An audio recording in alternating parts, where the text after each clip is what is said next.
disadvantage is to my advantage. Watch me show the whole world that the Eagles landed.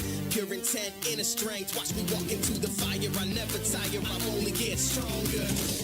It's the 5-7 at the back of the bomb site. USP, not enough stopping power to take anyone down. Hobbit having himself a fantastic start to the series. Watch me go again. Get up and go again. Boomich hearing the footsteps. He knows they're coming, but what a great spray. Now a smoke has just landed in front of their face. A nade right on the nose of Senzu. Oh, and a spray on top. They are having absolutely no fun. Dominant start to the Copenhagen Major.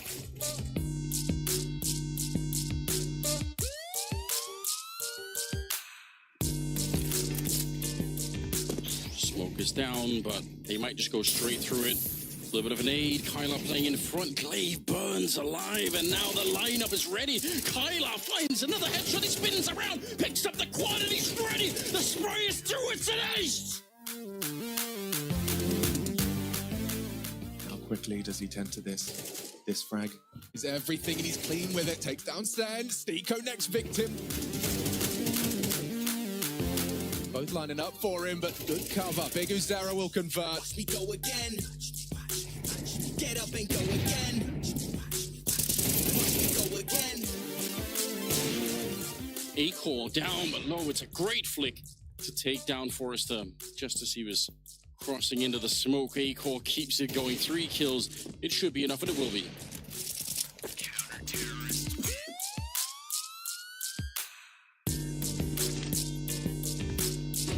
Lado swung into it. My God, what a spray down. Yuri, 1 versus 4, and Cold Sierra, he's clutched so many rounds. He'll miss the shot on this one, but he's been instrumental in winning this upset against Furia. Nice smoke for the bomb, guys. Gonna flash behind and peek close. Good. I'm picking his. I have jungle here. The one. Dead. One Nice. default, behind default. Flashing above. Default. Flashing above. Dead. Nice. Pop. I Holding was holding the BJ. bomb. Nading ramp. I Molly Palace, you can defuse. I'm flashing ramp and Flash. defusing. Dead Palace. Die. Stick it, someone. Send it last. Nice. Come on, I think we have it. We have it. please, We have it. please.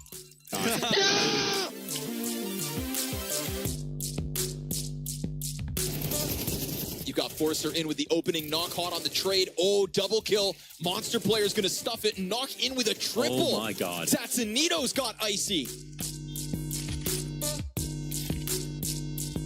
As Krat gets ever closer, he's managed to get behind them. Hold on, Tatsunito back turn. Wait, could he just... No. He's going to take the kill. He's going to try to find the others. There was just wallbang shots coming out of Stiko. He's going to chase this one down. Bomb is ticking fast, and Krat is going to go back at this with a smoke and with a kit and a knock. He has to stop him, but Krat comes in big and steals it from them. Shots fired, and that's Mopaz giving it away. Oh, he turns. Player in the rafters, single frag from Just, and a flurry of impact out of Ence. The Heaven player falters, and Ence shall not. No way. It's Story right now trying to make all the difference. And so that's an easy double out of Snax. Snax has outpositioned him, and so just sticking the bomb, it feels like his best bet. Shots are missing. Snax can't get him off in time, and Saw snatched 12 away.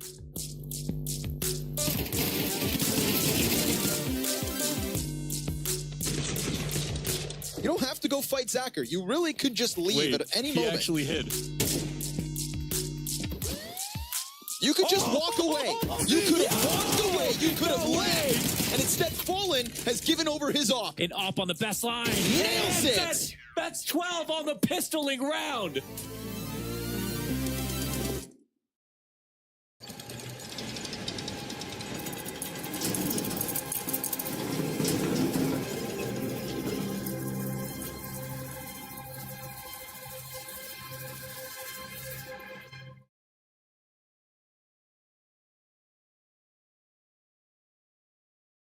Welcome to day 2 of the Copenhagen Major. Look at beautiful Copenhagen, housing some of the best Counter-Strike we have to offer early on in 2024. I'm joined with Anders, obviously. We're going to be taking you through the secondary stream today. Plenty of action, obviously some exciting matchups, some elimination games. We're sending teams home for the first time. My microphone's too close. Yeah, well, the heartbreak's close as well, Jason. You're right. It's coming up. Some real tears are going to be shed. We all love that. It's what makes it all exciting. Mongols Amcall is going to be later on in the day. That's an elimination game. Furia Koi coming up later today. That's going to be elimination game as well. Here you're standing so far in the opening stages, so you can see all these teams did on day 1. I guess, I mean, if you look at the top 1 through 4, the 2-0 teams, Cloud9, Heroic, Eternal Fire, and Saw with the way they've been playing recently, you wouldn't argue with any of that. That's kind of you know, they're handling business as expected. Go down to the other side, the 0-2. Furia is the big name chilling there. Furia definitely is, especially losing to Cold Zero. I think was interesting, but then obviously the other loss was perhaps even more shocking. and some head scratching rounds in both those games as well. Furia has not shown up in Copenhagen with their A game, so that they better get on point today. Ence sitting at 1-1 is a team that you know, after some cool successes in Katowice, and you would have expected to see them perhaps do a little bit better, but they've got a chance for recovery today. They ended up playing overtime in one of their games and just barely lost out. So I guess they could have been in that 2-0 bracket. But yeah, I mean, I still want to believe in them. I think they've still got something going on. It's not panic yet. Not yet. Not yet. But yeah, I mean, I think we've got some, you know, more great Counter-Strike on the menu, obviously. Absolutely. I very much look forward to it. I think it's going to be super sick to see. We've got Pain and Ence as our first game coming up. So I don't know. Where do you lean on that? I would lean towards Ence, but I have a certain hefty amount of appreciation for Big Uzera.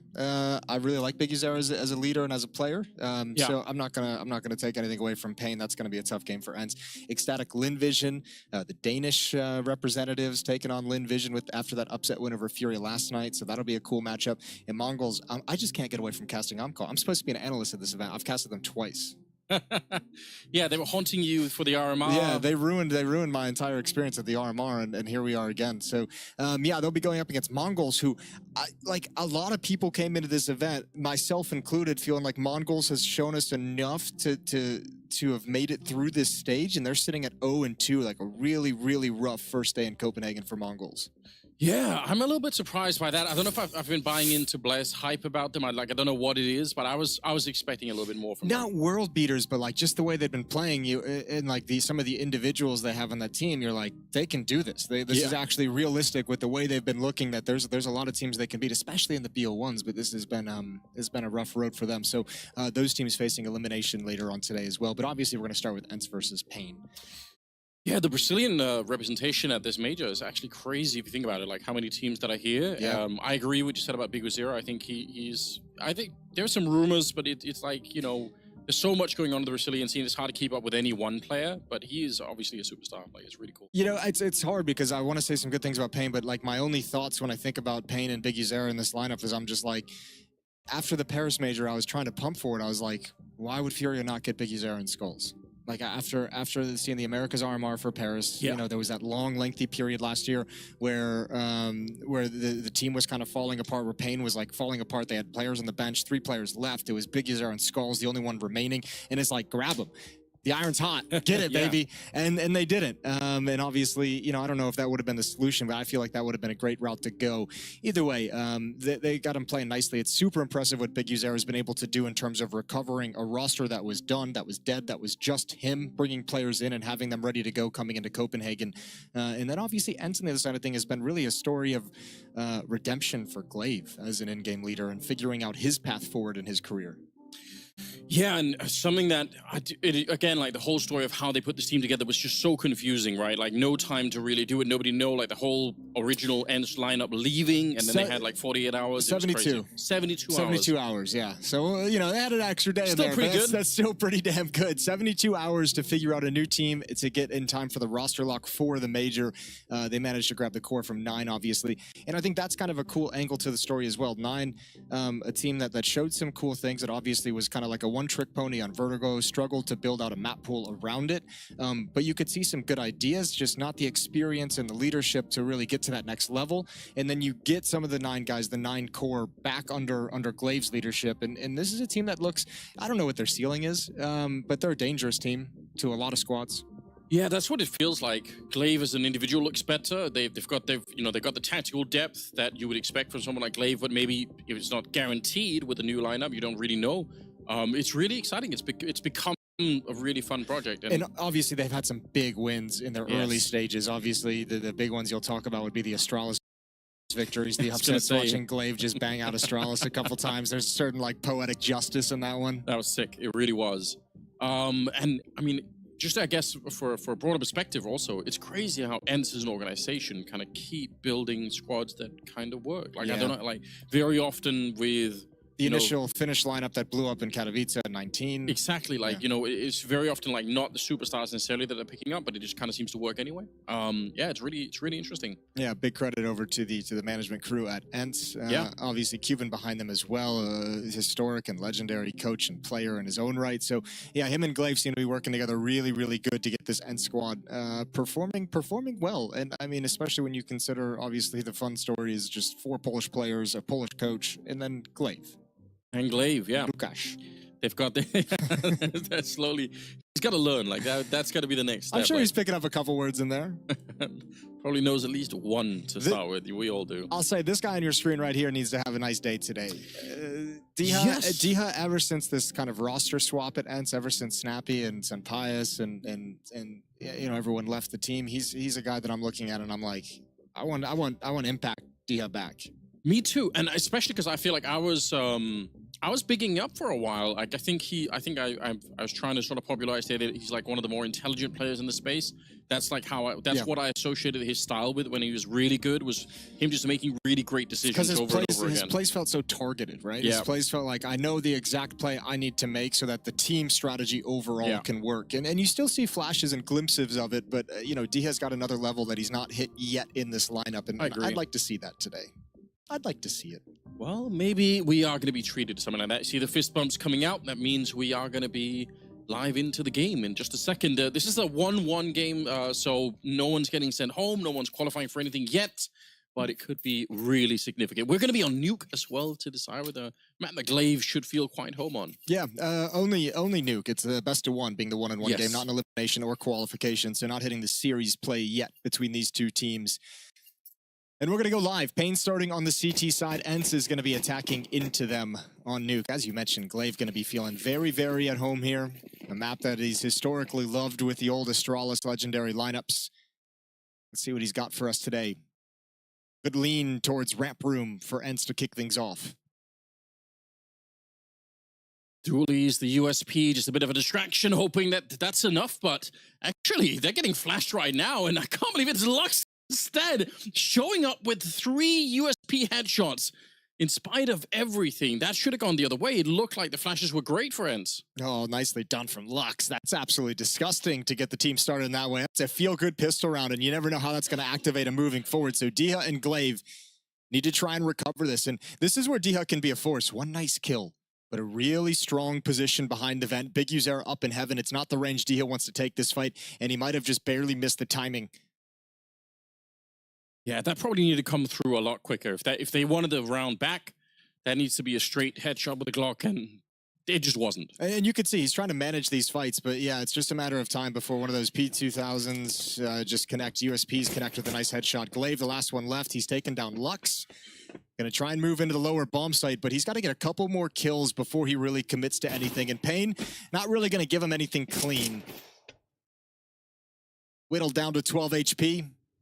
This pistol round is over with 26 seconds on the clock.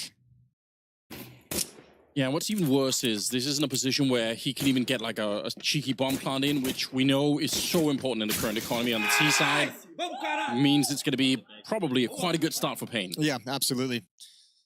Should be an easy second round with a very minimal investment. Here we go. Here's Lux. Oh, he's fighting the flames as well. Inside the Molotov, he's got to push through. No one's paying attention. They thought the fire would hold him back. And Pain gets started on the right foot here on day 2 with the pistol round victory. And as we figure, no investment from Ence on armored Glocks. Yeah, pretty much expected. That's going to be frustrating. You throw the Molotov just to cover for that exactly that position, and somehow it's still just not quite enough. They have purchased maybe a couple of more rifles than I was expecting. I was expecting a couple of more SMGs to come out, so maybe they were worried that Ence was going to try some funky Tech 9 buy up here, but Sure. the teams are there doing a good job anyway. Yeah, now they're comfortable with what's going on. Now they're like, okay, this is easy. Let's get aggressive with these SMGs, build up some bonus money, no real danger in the round. That's perfect. 4 kills of bonus money, and Kyler's the last one left, so he'll step in. It's an M4 to finish it. And 2-0, nice and quick, nice and easy for Pain Gaming to get the early lead. And here's where the rifles come out to the AK-47s. And we'll get Ence's gun rounds underway. Yeah, all AKs all the way. It's funny you mentioned all the Brazilian teams representing at the major right now. And the best one is Infurior. Yeah, that's at least it doesn't seem like it right now. Maybe it can change still, but they got the backs to the wall. Legacy looked good yesterday with Cold Zera. Probably should have beat Cloud9. Had a big advantage in that matchup. Pain Gaming sitting at 1-1. I thought you were going a different way with that. You said, like, you know, a lot of Brazilian teams. Where are the Danish teams?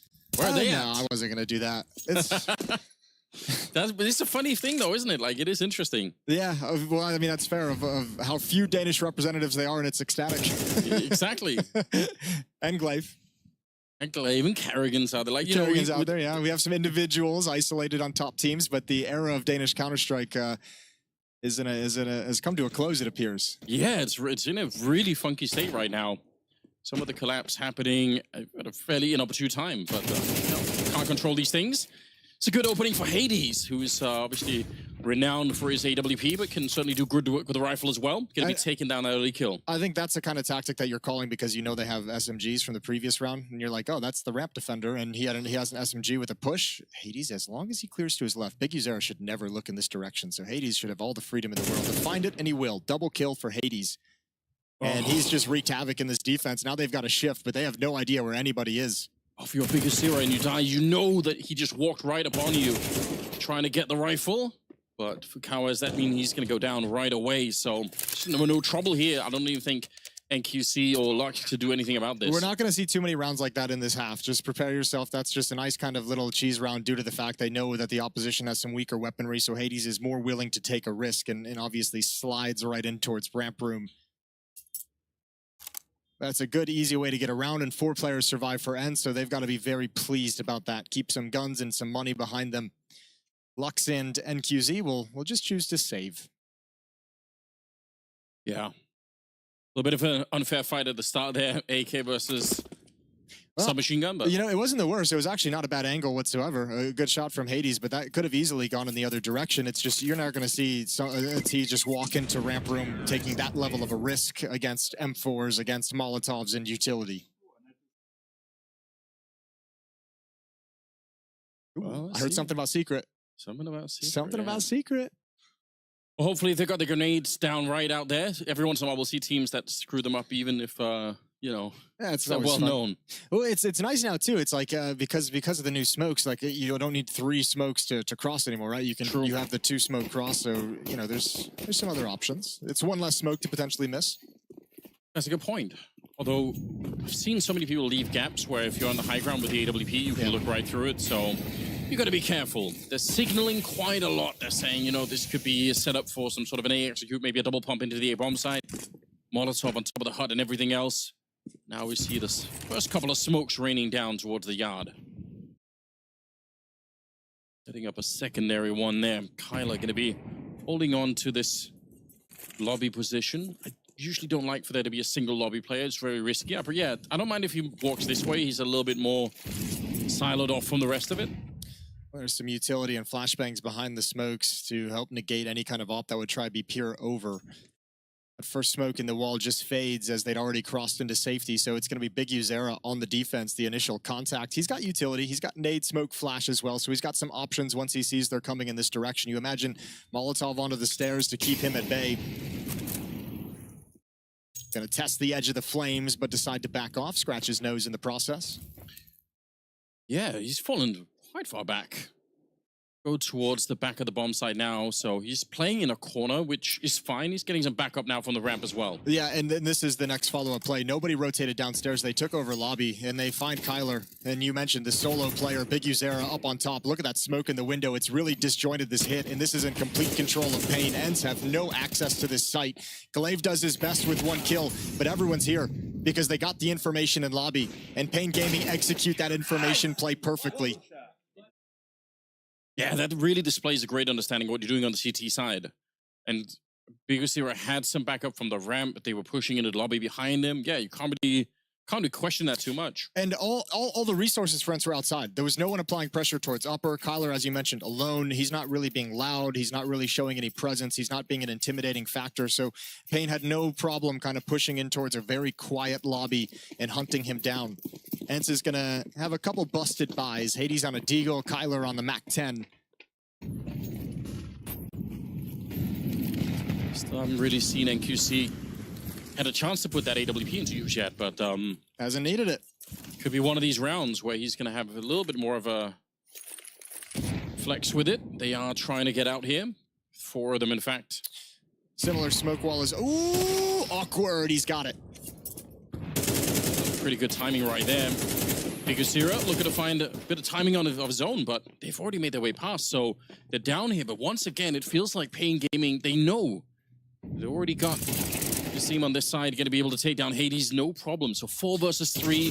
Still plenty of time left on the clock here for the T side to try and do something at the B bomb side. A bomb plant at least would be nice. Yeah, but a blown vent rotation is maybe given an opportunity for Ence to really be able to capitalize on Nissim. He's just waiting. It's the bomb alone. Glaive's looking in towards vent, towards his teammate, and he gets caught. Nice timing. And Ence has just lost way too many players on this progression. They do have a smoke. If they can find this kill, you drop a smoke into the bomb site, you go for a desperate plant inside of it, but you need that kill, and Kyler's got it. Kyler, he was kind of the superstar last time we were watching him, so maybe not too surprising that we're going to be seeing him. That smoke looked like it had a gap in it, but he's out at least. He can get the bomb planted here. Oh, no. Ooh, you don't like that. That's a gift to Ence. And now there's some real possibility. Molotov onto the other side, combined with the blown smoke, gives Ence some space to work with, and this gets interesting now. Smoked himself. I think that smoke had hit the fire extinguisher, and now... Instead, they're going to have to wait a lot longer than they were hoping for. Now the crossfire has been established a little bit here for the Ence side. If they win this round, it'll be a bit of a miracle. It's a 2 versus 4. Now, a 1 versus 3 for Kyler up here. You don't quite know yet, but they're going to find out in a nasty way. That's a good headshot on NQC. That bomb is really ticking quite far. They need to go on that defuse here. Another good kill. He misses the op shot, and I think that's enough. That should be the round 1. Kyler, absolutely brilliantly played. 4 kills at the end of it. Yeah, they absolutely needed some heroics there, and once again, it's Kyler to step up. He's coming into his own in this Ence roster as a real impactful fragger, and that is beautiful. Actually, at the end of the day, that blown smoke, that missed smoke on the CT side retake didn't really have a whole lot of impact. They still wait for it to fade, get the kill with plenty of time. That's just incredible stuff from Kyler. And it looked like they lost track of him. I think after that first kill, they were pretty convinced he was going to wrap around to the double doors. And Kyler just brute forces his way into a 1v3. That's the kind of round that can really, really change a game. They needed it as well. It's not like there was any kind of great money on Ence. Even out of the victory, you can see Kyler survives, or excuse me, the bomb went off, so he's got to rebuy as well.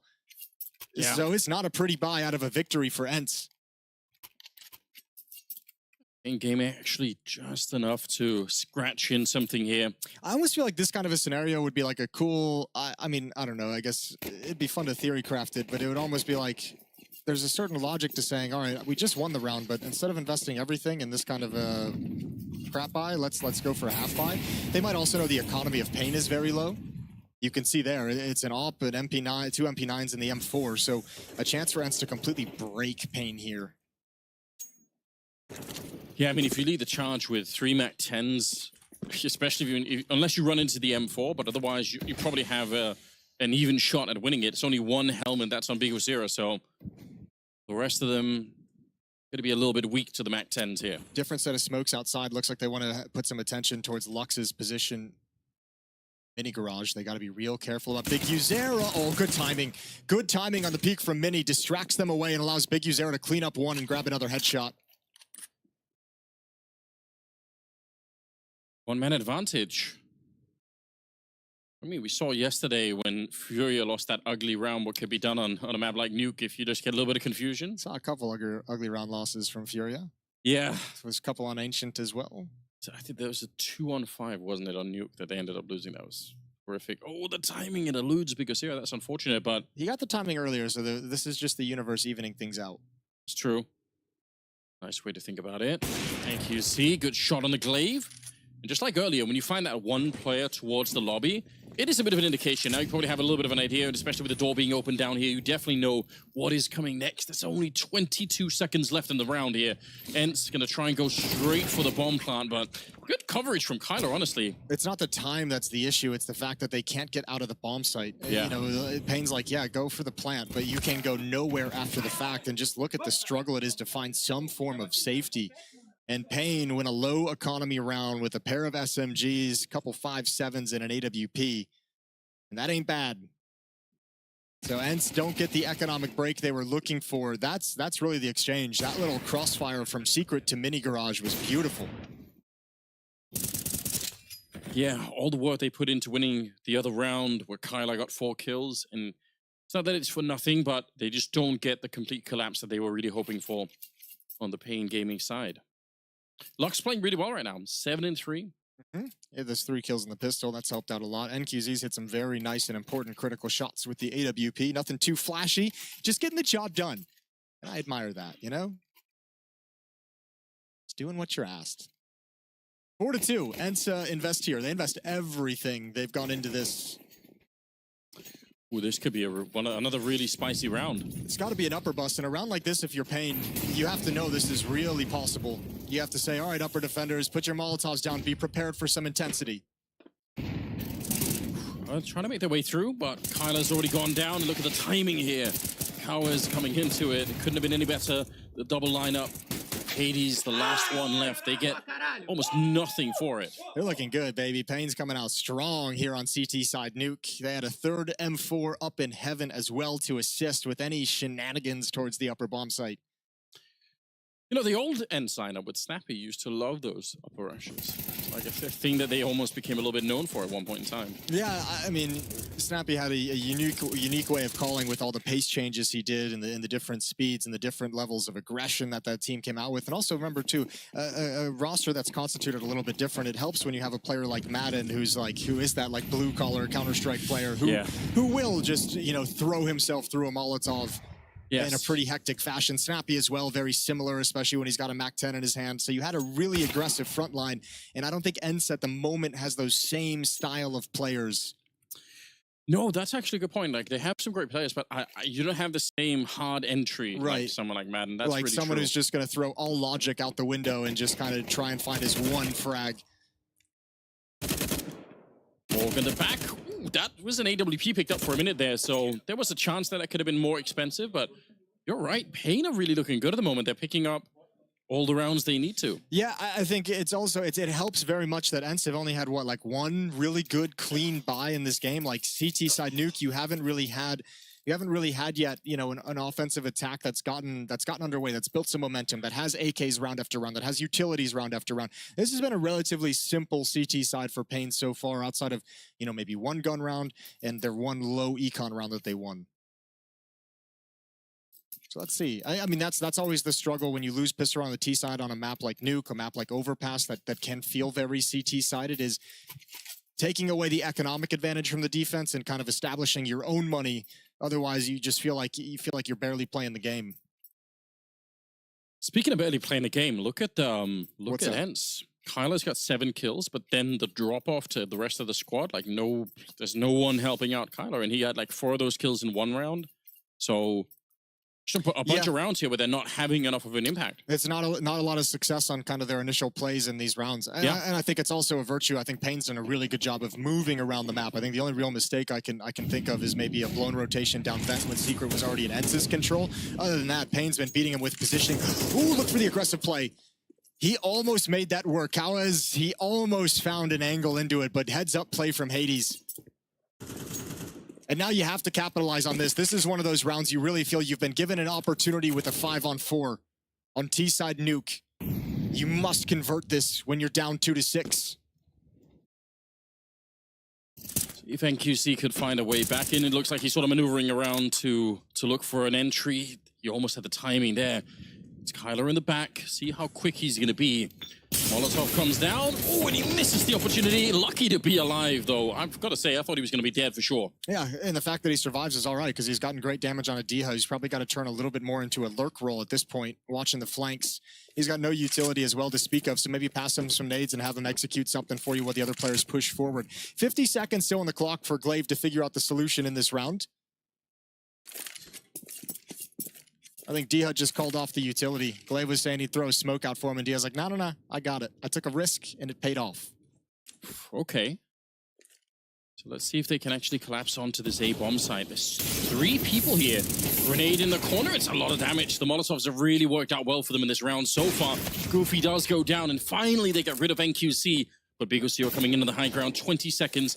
See if he could set up the flank. Nism on the other side. Yeah, he's slowly walking in. Oh, he does get spotted, and he will get taken down. A little bit of mistiming, I think, between the last 2 players of Pain here, but 9 seconds left. The bomb finally getting planted. Big Osio, a nice headshot. And now it's just Glaive right down below.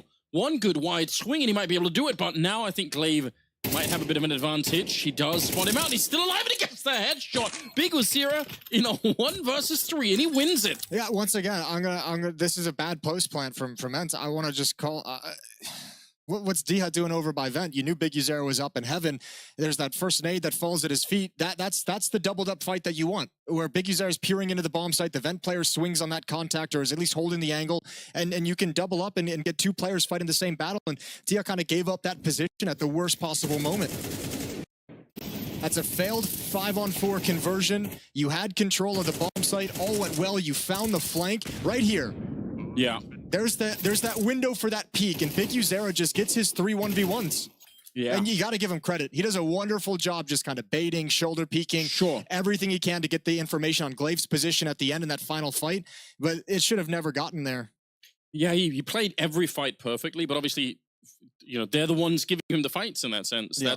That's a bit shocking. Like Hades has no way to get out of that fight, right? Like Hades is stuck. Big Uzera is going to take that fight after Hades gets the flank, but that's where that double up from Vent, that double fight from Vent should have been there.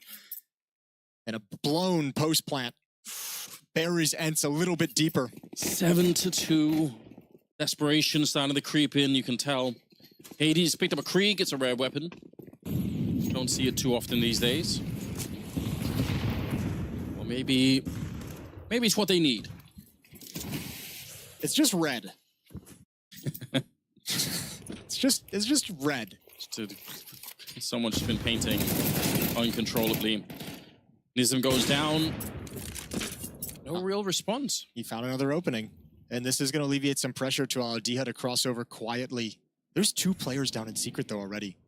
2 players down in secret, and one's dropped down ramp room. That's Big Uzera. Oh, Diha's in some trouble. Lux doesn't even need the second teammate. Cleared things out. And if Diaz saw 2, I imagine he is, because they're hustling towards the upper bomb site now. Oh, he wanted to try and get that quick scope off, but not going to be quite possible. So, and in another 2 versus 2 here. Goofy just walking away. Got to be careful you don't let go of that vent position. Any more grenades on the T side? CTs, though, yeah, they can smoke it off. They have a Molotov and another smoke even on Cowers. They can actually do some real damage with this. Clearing out all of the likely positions, flashing their way through. This is really great work from Pain so far. Setting themselves up nicely, but Cowers, he goes straight down. Glaive with a perfect shot and walking right. Oh, they line up! Oh, my God! Big Osira drops from the sky and slays them. And... well, everything that can go wrong is going wrong for Ence at this point. Back-to-back big boy clutches from Big Uzera. And it's the smoke out event that funnels Goofy around. I didn't think it would have impact, but you could see when that smoke is thrown, the squeaky door player Goofy is just like, well, I'm negated. I can't do anything here. I can't watch. I can't help out. So he goes to join up with Glaive. And even Glaive is like, I'm going to get back into Hut because we can just play the bomb. As soon as he taps the bomb, we can go 1 by 1. We can bait. There's not enough time for him. But that drop down is just tearing the heart of Ence out. That's another 5-on-4 that slips away. Oh, it's unbelievable. Kyla, though. trying to see if he can bring the team back, resuscitate the squad a little bit here. And think about it. This is too where, as Ence, your mentality is just getting buried and beaten because it's two clutches that you had advantages in. Two clutches that you've played well, you had control, 2 5-on-4s, 2 clutches from Big Uzera, and you're just sat there and you're like, there's nothing we can do. Nothing we can do is winning us around. Oof. It's Nism this time, actually, instead of NQZ. They've got another orb on him. That's crazy. You're not expecting to run into that. Big Uzera continues his reign of terror. He's 17-3. They will take down the one orb. The other one's still in play, obviously. And they've got the ramp control. Should be able to get a bomb plant down here if they're quick about it.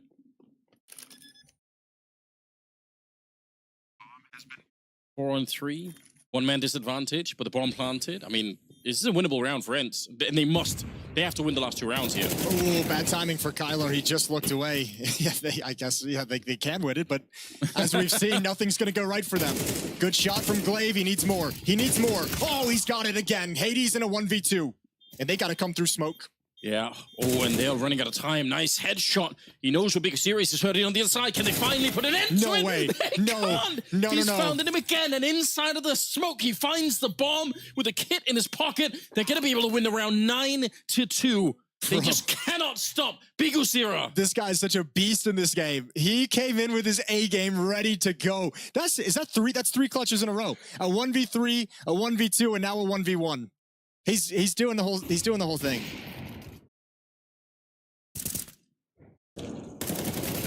Call him Big Uzera at this point, just stomping on their little villages. That's not bad. That's pretty good. What an absolutely disgusting display from him. 19-3. What can you even do? He just can't die.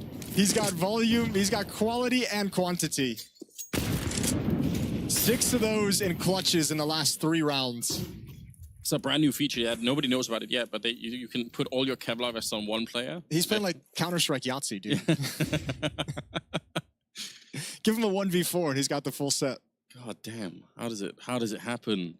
And he's in a new place almost every round. Like, he's just so mobile. They don't even know where to run to get away from him. That's what I'm saying. There's going to be a lot of viewers out there where this might be one of the first times this event really getting to watch Big Uzera's game, and he is such a smart, intelligent player, and obviously he's got skills to back it up as well. And the way he's rebuilt this Pain organization is nothing short of impressive. 10-2 half in the favor of Pain Gaming off the back of Big Uzera clutches. Like, if you think about it, if he's not winning those rounds, like, screw like giving 3 clutches to Ence and making it, 7-5. This is likely 6-6, maybe even 7-5 in the favor of Ence if he's not winning those clutches. It's crazy what he's been able to do for this team to give him this lead. Yeah, it's not one of those 23 scorelines where you say, well, he did also get like a bunch of quad kills against, unarmored opponents when they just had pistols. No, they were like heavy impact rounds that just made all the difference. Luck's going to get the last kill of the half. It's a 10-2 lead going into the second half. Pain Gaming just demolishing Ence right now. Yeah, that's just making him look silly.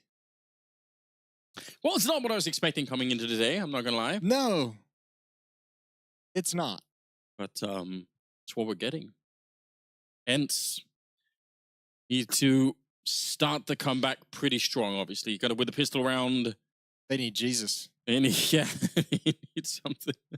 Whatever they can get on their side. Oh, man. They need to win the pistol, not allowing Pain to even plant the bomb, and just get that little bit of an extra stretch before the rifles come out. And even then, it's a long, long road back. D-Har on 1 kill at the end of that. It's not been great, has it? He's really struggled to find some confidence in this new Ence lineup. And also let's talk about it too, because like kind of the nature and the conversation and I guess the attitude around this Ence team has changed as well, because coming into the year, brand new lineup, we all kind of knew the struggles of like putting this team together in 72 hours, having to just find a core, find a lineup from 9 that could actually work, so they could make the roster lock for the major. You get a little bit of a pass, you get a little bit of forgiveness, and then you have some upset games in Katowice. You have a run to the playoffs, which is very exciting, especially for a Polish squad being inside the Polish arena. You move forward, you have another like decent event of a run. You cause a few more upsets. You looking decent at the RMR. But now you come into this and there's expectations. Right? Yeah. Those upsets are all well and good because you're like, oh, brand new lineup. This is actually crazy. They've been able to take down Astralis. Oh my God, Glaive just got like 28 kills against Astralis. This is so cool. This team's looking good. But now you're expected to move on to the next stage. And now you've also had time where players can have input. Glaive's trying to institute more of his system, and you're kind of thinking about all the details that you're trying to add in. So there's a little bit more going on in the heads of these Ence players. Yeah, and maybe even also more time for your opponents to study exactly what you're doing. Like, you're less of an unknown quantity. People have a couple of demos to look for, so not to say that they're completely figured out here, but still, it all kind of adds up in the end. Hades hearing them run down. He knows that there's a bunch of people down secret. He can count the footsteps. Dihar getting quickly funneled back into the back of the bomb site. It's a good shot for Glaive. That gets rid of a lot of danger, and he can maybe try and help out Dihar down below, because it looks like, oh, wait a minute, they're coming up instead. Huge trade. Up the vent, that is actually sick. And Ence is completely out of position. Completely out of position, and there goes Hades. Oh, this is plenty of time to get comfortable with this bomb plan. NQZ is going to take the risk that no one will peek mini, and Dia's got to come up the vent. So a 3-on-3 and no kits in play. Well, that's a big issue, and even worse, because Sierra's still alive. He's out in the open. They're going to get him this time. Finally, they've managed to bring him down. Dihar, the one to slay the beast, but it's still a 2 versus 2 and a 10-second defuse. If NQC wins this one, the round is dead. Yep, you can't do anything about it. Glaive, even if he wins that second one, it's not going to make a difference.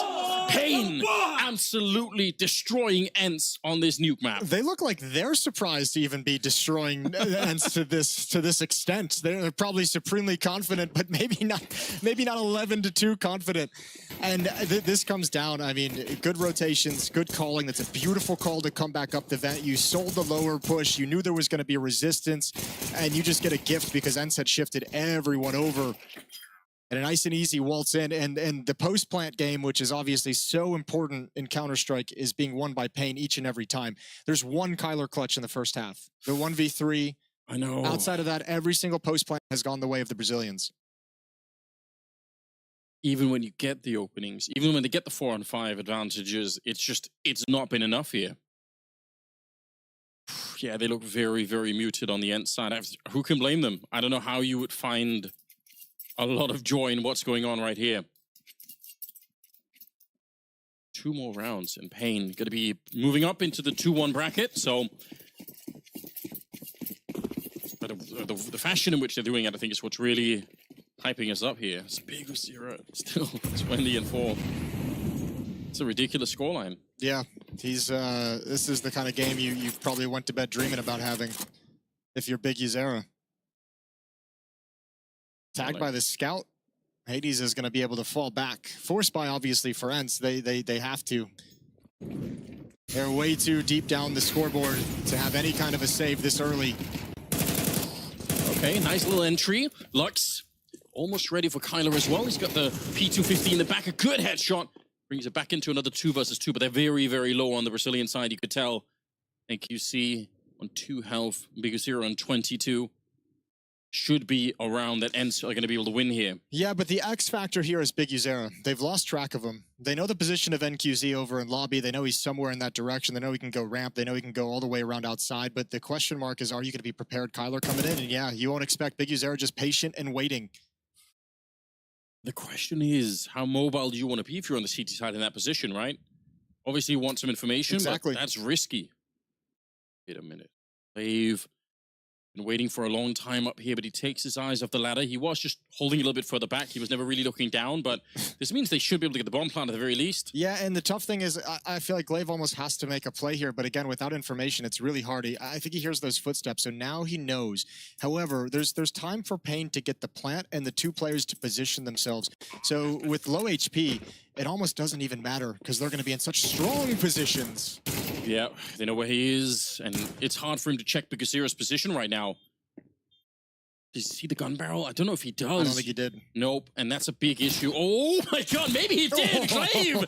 That is crispy clean. I can't believe he did that. Yeah, nicely done.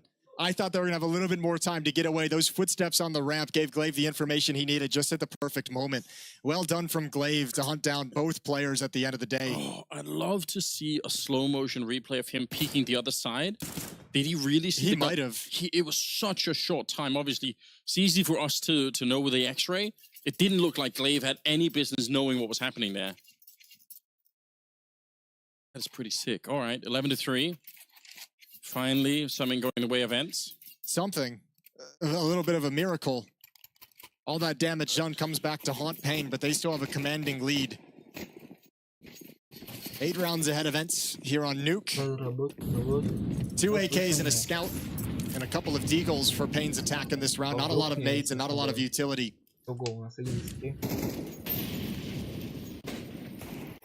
Okay, well, it's not the start that we were looking for.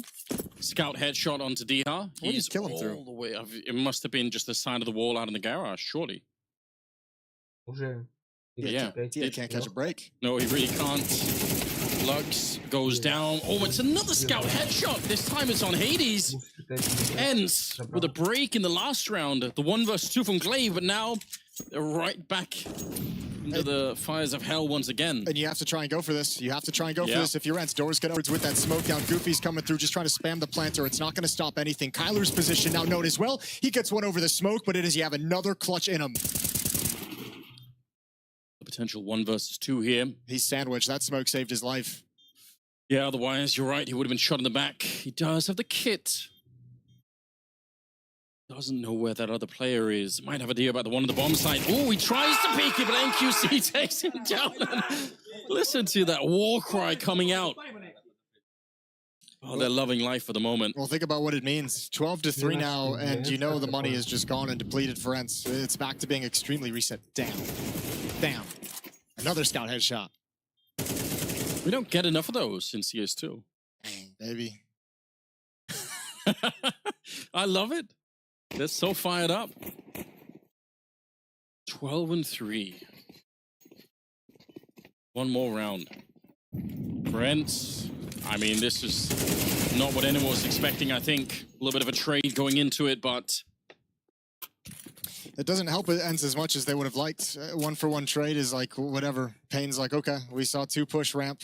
Take some space outside. Big Uzera starting to get control. He's got his Mac 10. Hades hears this cross. He hears that it's only 1 as well. yeah, thinking about trying to follow him, maybe see if he could find something, but quite sure. And as we can tell, there are more people out in that yard position that are sneaking on through, so you want to be really careful about peeking too soon here. It's on NQC at the moment. He's just parked and waiting. He's actually expecting for somebody to follow down Biguzera, so just camped here while Biguzera is making noise and sort of checking out everything down below. Yeah, you're letting the Mac 10 just explore, right? It's doing exactly what it's designed to do in this round. It's the scouting mission, and he sees basically the first layer of control down in secret and the second layer essentially completely clear. And he can cause a little bit of a distraction. Remember, Ence with these pistols, they're going to be jumpy, and Hades already taken the bait, and he's going to be frustrated. The level of patience for Pain Gaming is supreme.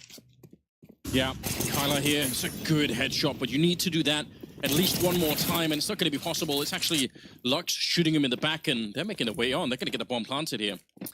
Map's over, Anders. Ooh, it does feel that way. Glaive goes down.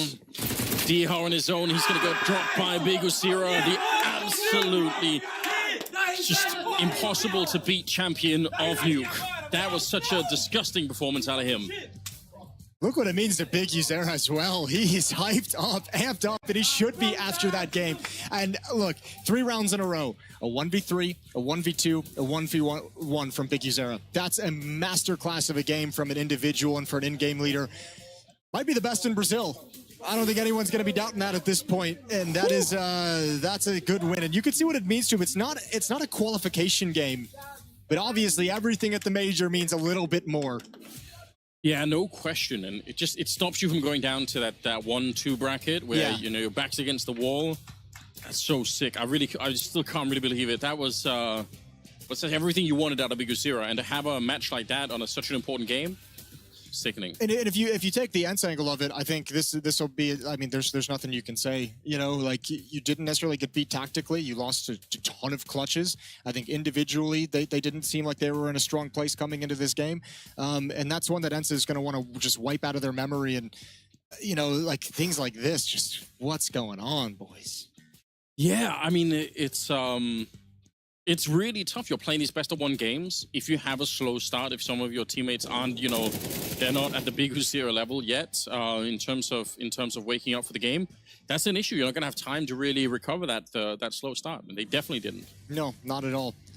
Well, no pun intended, painful game for Ence, is they're going to have a lot to talk over, and it's not going to be a fun VOD to review moving forward. But they now face elimination. Their next games is going to be the best of 3 with your tournament life on the line to go out, you know, real early at the major. And this is a team that, after some early successes in 2024, Ence had some expectations that they'd at least be able to get through this first stage. But Pain just looked too damn good. Rotations were wonderful on the CT side. They played really smart Counter-Strike. Nobody trying to do too much. You add in the clutches and all the post-plant victories, and that's how you get an extreme blowout like this. Yeah, and I mean, for a new project like Ence, just imagine how cool it would be for them if you know, if they're able to sort of make it through this stage, right? Like, just in terms of the belief in the project overall. You get blown up a little bit early here. It's obviously going to be a bit different conversation. You know, you're going to be like, oh, you know, we wanted this to work a little bit earlier and it didn't. Yeah, and also, like, too, like, the Brazilian scene hasn't really gotten, you know, a whole lot of attention and eyeballs on it from, you know, the European perspective. There's been a lot of teams just kind of cooking over in Brazil, and even when they have success at the Americas RMR, the level of competition there is so far below Europe that it's kind of hard to judge what this team is going to look like. So another Brazilian team coming in and shocking us and surprising us and looking good. And I'll tell you what, everyone in the Americas region is like, keep going, baby. Give us an extra slot. Give us, we want 6, baby. True. You know? Yeah, that's a good point. I mean, this was just a stunning performance. And again, if this is, you know, there's obviously a lot of cool players on this team. You know, Lux played well also, but, you know, this might be your first time watching Big Uzera play. And you're going to start getting a sense of why people are hyping him up and why people are really excited about watching him and why people are really excited about Big Uzera-led teams, because this is exactly what the old Pain Gaming looked like as well. A good amount of skill, but just really smart Counter-Strike being played that allows that skill to be activated in the most efficient way possible, and demolished Ence here today. Yeah, and they got some of that Brazilian flavor in there with the celebrations along the way. I think that just adds to the fun of watching them. I enjoyed it. Caipirinha celebration? Yeah, you know, but not too many. Not too many. To say. Okay, well, on that note, we are going to go for a quick break before we got the next game coming up. So stay tuned. We'll be right back. We're here at the PGL Copenhagen Major. It's the opening stage, and I've got Ence's Glaive with me. How are you doing? I'm doing good, thank you. Doing good. Now, I want to look at one thing here. We go from an intense but successful RMR to then an early elimination in the Dallas qualifier, losing out to Bait. And I want to kind of get a temperature check on what that does for where you feel you're at coming into this event. I actually think we didn't lose too much confidence with these kind of games. We were trying some different things out that we wanted to know before the major, not only in-game, but also out of the game, how to prep and stuff like this. So we kind of took it as a tournament where we could try some things out. And I feel like our confidence didn't really take a hit, and now we are just looking forward to come play the major. Interesting, you say you wanted to try and use that event as like some testing ground to try things out. So obviously the major is always the main focus, but how much do you feel like you've been able to learn during this period then to improve? Because it's still such a young team and a way of playing for you guys. Yeah, it is. It is. I mean, I think you learn a lot from official games, because this is where people is trying to adapt a lot. You're seeing different patterns from your tactics. You are reviewing your own games more than you do in practice. So in general, I think we're learning a lot from all these official games. And I think you see it also like on a team like Metisport. They're playing so much official games and they're kind of evolving, getting better game by game. Maybe they had some off days as well because they're playing too much and stuff like this. But, you know, I think official games is really important. And in terms of what I hear in a lot of interviews, and this is what I'm just going to quote you here, is like that you're willing to change a lot. You're willing to have a different approach for how you're doing things in Ence compared to other teams. Is that something hard for you to go through, to change something that you've had a working, successful formula for a very long time, but now you're having to be like, okay, no, we need to kind of sacrifice this, do a bit of what they want? Yes, I mean, I think I kind of recognized that I needed to change a bit of my playstyle and my thinking of the game and making more new, I would say, and not only trying to do as everyone else, but also try to do something that the other guys are not thinking about, to kind of try to get ahead of some of the best teams. So that's what we are trying, and Of course, it's tough because you have to use a lot of brain. It takes a lot of brain power, but I think we're doing good. We're talking a lot about the game, seeing how we can exploit different things in the game, and also we're working really hard outside the game as well. Now, looking at two players in particular, we got Hades and Kyla, and I feel like at the moment you're getting a lot out of these two players. Are you surprised? Have you been more impressed than what you expected coming into it? Because obviously they're not, maybe Hades is a bit more known, but Kyla, for example, was not one of the most worldwide known names. Yeah, I knew Kyla was really good because I've been playing a bit against him when I was in Astralis and also just seeing his games. So I knew he was really good, really talented. But actually, I'm kind of surprised by all the 9 guys, I would say, because I think they're doing better than what I expected when I came into the team, and they are learning fast and wanting to learn a lot, and that is really important to me. Is that quite refreshing for you to have like such young, hungry players around you again? Yeah, I would say so. It's really good. I mean, we had some young players in Astralis as well, but being here in Ence, it feels like it's something different. I can feel like there's not the same amount of pressure on the young players that there was in Astralis. Like, if you were a young player coming into Astralis, it was perform or maybe see you later. Yeah, a little bit more cutthroat for sure. Yeah, It's probably a nicer environment for you right now. Last question I got to ask though. It's the first major we get in Copenhagen. What does that mean for you? And do you have some extra like feeling behind it? You've won majors, you've been to so many of them, but does it change anything being here? I mean, of course, I really want to go to the arena, right? Yeah. And the first step is to go to the next stage of the major. So we will do everything we can to just take one game at a time, but be really focused and put everything aside and just focus on the game. That's what it's all about. Thank you very much, Lynn. Thank you. Level up your gaming space with metal posters from Displate. Hang your displays in seconds. Swap them whenever you like. Get official art from your favorite games on a uniquely designed metal canvas and choose from thousands of posters. Join over 3 million collectors now. Your wall upgrade is here. Shop now at Displate.com.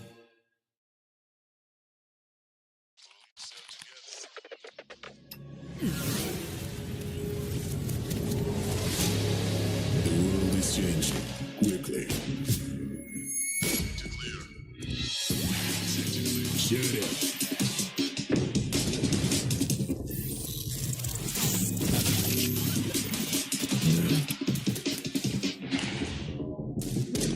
The world is changing, but one thing remains the same. Victories with 1xBet. Yeah, what's popular, it's loud. And this is Aceone's commercial.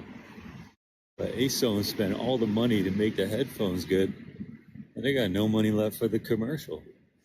So I'm gonna need you to head to Acone.io. ACEZONE. Yo. Code PGL, 50 euros off. We got some headphones. It's now or never.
I can see is lights, the time of my life. With good vibes tonight and everybody alright. We gon' get it tonight, I'm fresh on my flight. We at the top floor, I'm loving these new heights. It's time to go crazy, man, I just might risk it all today in love with this life. It's tempting out here, it's in everything you like. It's hard out here when everything's in sight. I'm having too much fun, I just really want more. Feel like I'm about to lose all control. We just really getting started, I'ma be me. You do this regardless, we only live once. Let's do this the hardest, this last time was big. And this is the largest, I'm having fun. We just getting started. We just getting started.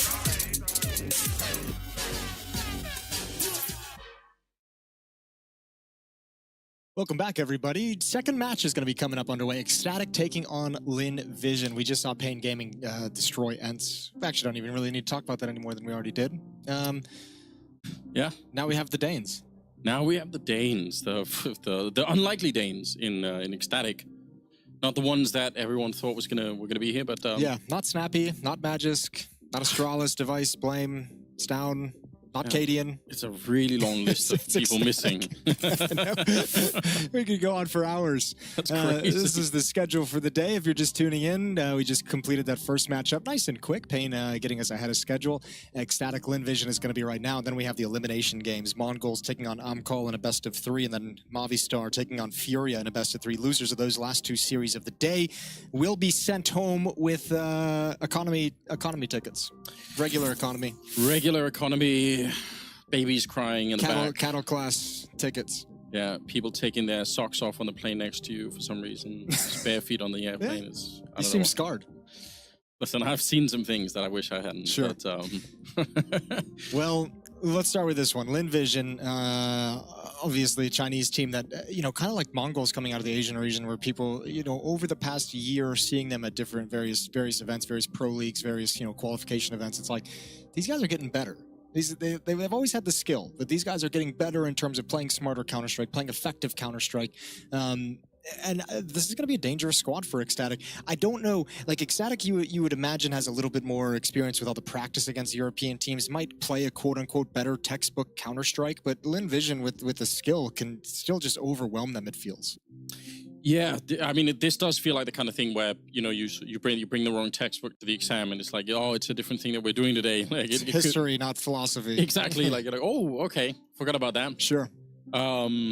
That could be a really, really big issue. And again, it's the best of ones. You don't have the time to recover bad losses, bad starts. Like, you don't have the time for it. And then Lynn Vision coming off that huge upset last night against Furia has got to be feeling really, really good, really comfortable. And I think like even there's an element too. Remember, there was that weird knife round where Zaka went for a knife and lost the round, and Furia almost regained control and came back. And that's kind of like, the fact that happens and they still win the map, that's kind of like a wake-up call, right? That's like, oh, you can't actually lose focus. Can't actually, Major's not about fun. It's about winning. At the end of the day, it is about winning. And we're going to be on Overpass to try and see what we can have happen here. I wonder if Ecstatic banned out Nuke for, partially for that result yesterday. Like, yeah. All right. Lynn Vision are pretty good on that one. So I guess we'll see. They seem excited. They're ready. I do like this Ecstatic story. I mean, like, they are sort of like, they're the underdog team that you like to root for, right? Like, they're young players. It's just fun for them to be here. It's just a cool experience. It is cool. They lost to Cloud9 yesterday in their opening match, and they went on to beat Mongols, which, I mean, kind of, with that whole narrative I just kind of put where Lynn Vision, like a really talented team out of Asia, starting to play smarter Counter-Strike can be dangerous. You'd say the same thing about the Mongols, and Ecstatic was able to handle them 13-10. So obviously going to have a little bit of experience against the Counter-Strike coming out of that region. And we'll see what they bring to bear today. Pressure's going to start amping up, although I guess for a team like Ecstatic, there's no really such thing as pressure. I don't think so. Yeah, you don't have expectations for yourselves. You don't have expectations put on you from the community in any way. Maybe, and you're not close enough yet to the arena to feel like you're going to be playing in front of, a home crowd. Yeah, you're not losing here. You don't feel like you're losing the arena. I mean, you are in some sense, but it's like it's not real enough yet in their minds. I'm sure. For them, the real victory was qualifying through the RMR. Like, that was insane. That was already such an achievement. Right now, yeah, I think they're just flying high no matter what happens. But obviously, if they can keep it going and actually win this game, move up a little bit closer to that potential crowd experience, that's going to be something else. We'll see. We'll see. They're going to be starting on the T side. From what we saw yesterday, Paddy's going to be a player to watch. Kragan's going to be a player to watch. Salazar, we want to see more out of. There's the good opening kill. Emilia going to have those dualies. Oh, he's joined up with the USP from behind. And oh, they're slaughtering this attack. Ecstatic just can't turn the corner. Can't do it at all. Paddy finally gets in, but loses the fight. And now it's all over. Emilia survives the length of the brawl. And he's got a triple kill. Wow, they ran into the blender, didn't they? Just the fight never really stopped once it got going. I do like that. I mean, it was pretty straightforward, but sometimes that's the way you want to go with it. Opening kill here, as we see, but some of the flashers that come in just really devastating to the T side. And the dualies doing what they're supposed to, stopping large crowds of people. Yeah, mowing people down, never running out of bullets, all by design with that particular weapon. 1-0, and back through Monster we go, this time with Tech-9s with armor, trying to do a little shock and all, but they don't win those initial fights, which pretty much seals the fate in this round, although hold the phone. Little bit of a response, a little bit of a rebuttal. A nice kill from Nodios, and now at the very least you can get this plant, if you can find the bomb. Yeah, I was going to say, gotta pick it up rather quickly here, but seems like that much has been secured. That's a huge victory to begin with. You get 3 kills, you do a lot of damage to the economy, and you're getting the bomb plant on top of it. Don't think he's going to be able to do more than that. I think he's got a little bit of armor here as well, so it is possible. They should be able to win the fight against him, yes. It's going to be G to pick him up, and there's a little bit of a scary round, you got to say, for the CT side. You don't like to see that. You know, I think we're considering the investment they brought in. You know, yeah, you lose probably more players than you would have liked, especially considering you got the first 3 kills without any real issue. After that, it kind of goes away from you in a 2v5. Those follow-up Tech-9s do some work. But I think considering, you know, they bought armor, they bought Tech-9s, you're going to be just happy to take the win at the end of the day. Another buy from Ecstatic. Lynn Vision should expect this with that bomb plant as well, and with the damage that's been done to them. And I guess that's the real loss of the previous round, is you know there's going to be a follow-up challenge after the level of success that Ecstatic had. Yeah, they're definitely kind of going back for more. Trying to see if they can find some success in the Monster Tunnel really early on. I mean, it's could also be a way to make Lynn Vision just a little bit nervous about that position and use a couple of more grenades early on than maybe they otherwise would throughout the stretch of the game. Okay, a little bit of a boost up here.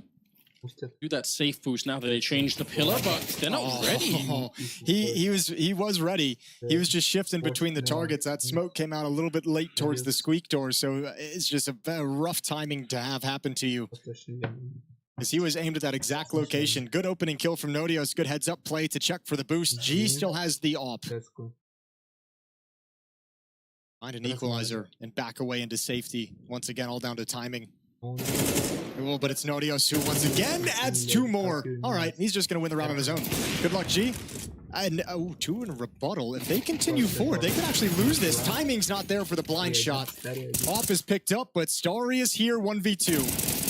Oh, and they're giving him a little bit of an individual fight there. That was about to be 3 1v1 fights. Yeah, but what a legend. Starry, I think, took his hand off the keyboard. Just held the spray down in the open. No way. Yeah, he did. He didn't actually take his hand off the keyboard, but he didn't move in that fight. Oh. He just held the spray and was like, this is going to hit at some point.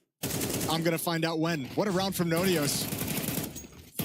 Yeah, you're right. I mean, a little bit of a hiccup at the end, but he won the round on his own. That's sick. Okay, and they just keep the pressure on. It's one of those rounds where, like, actually, the thing that almost made you lose is the success of just, like, a lurk distraction play. Yeah. It was just so strong that there was no point from anyone for Lynn Vision to actually rotate. So your execute still walking right into a defense. Yeah. Interesting.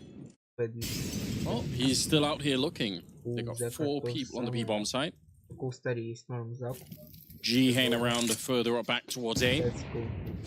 But they're changing the pace a little bit on this one, Ecstatic. You can kind of tell that they're probably aware the money is going to be really bad on the CT side, so they don't want to walk into anything crazy.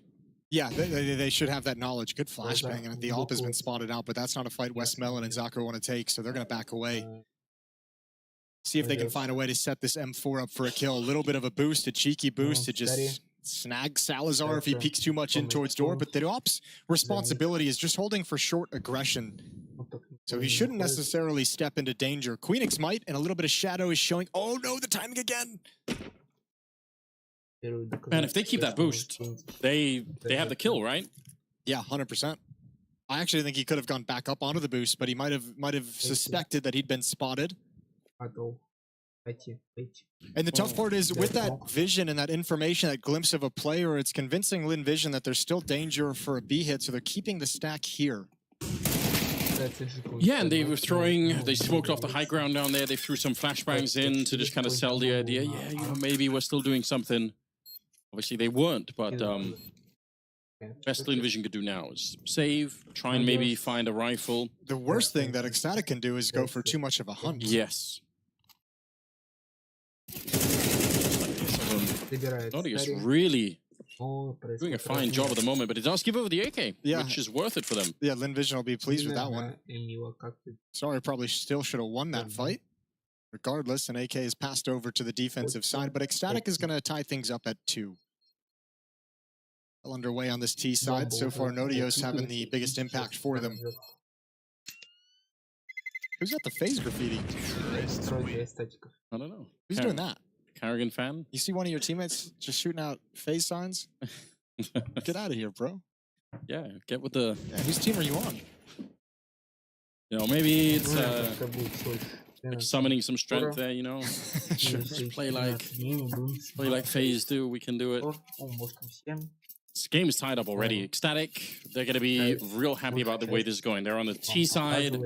They put some pressure on the economy already. It's pretty much all going according to plan at the moment. Yeah, let's see what they can build upon. Now, I mean, there's another round that's kind of similar to the last one. You know, it's not going to be like a full buy with all armor on everyone, but you know there's an AK and an M4 still in play. It's Nodios again to take down the first player. He's traded off. And M4 needs to be recovered by Lynn Vision. They're going to get aggressive. Oh, the deep AK is going to distract Westmelon's position. And he has an AK. Going to be aggressive inside. The Fire wants to fight. Oh, and to his death. But what a heroic death it was. Yeah, he really went for it. That's a glorious way to die. He's in range. But Queenix is going to be just ready enough to take him down. Otherwise, the 5-7 could have definitely won that fight. Amelia and Starry, the last 2 left here, and kind of on the other side of the map. No, but I like what they're doing if they're doing what I think they're doing, which is going to be pushing through Monster eventually and go recover. There's 2 AK-47s out there by the nightclub, so you can get one of those in Starry's hands and bring those forward into the next round. So save some of your own money, have some strong rifles, get that 1 bullet headshot unactivated on the CT side. That's going to help you for future buys as well. Yeah, there we go. Finding one, leaving the grenade for some reason, but he had a smoke already, but Amelia could pick it up. I don't think they saw it.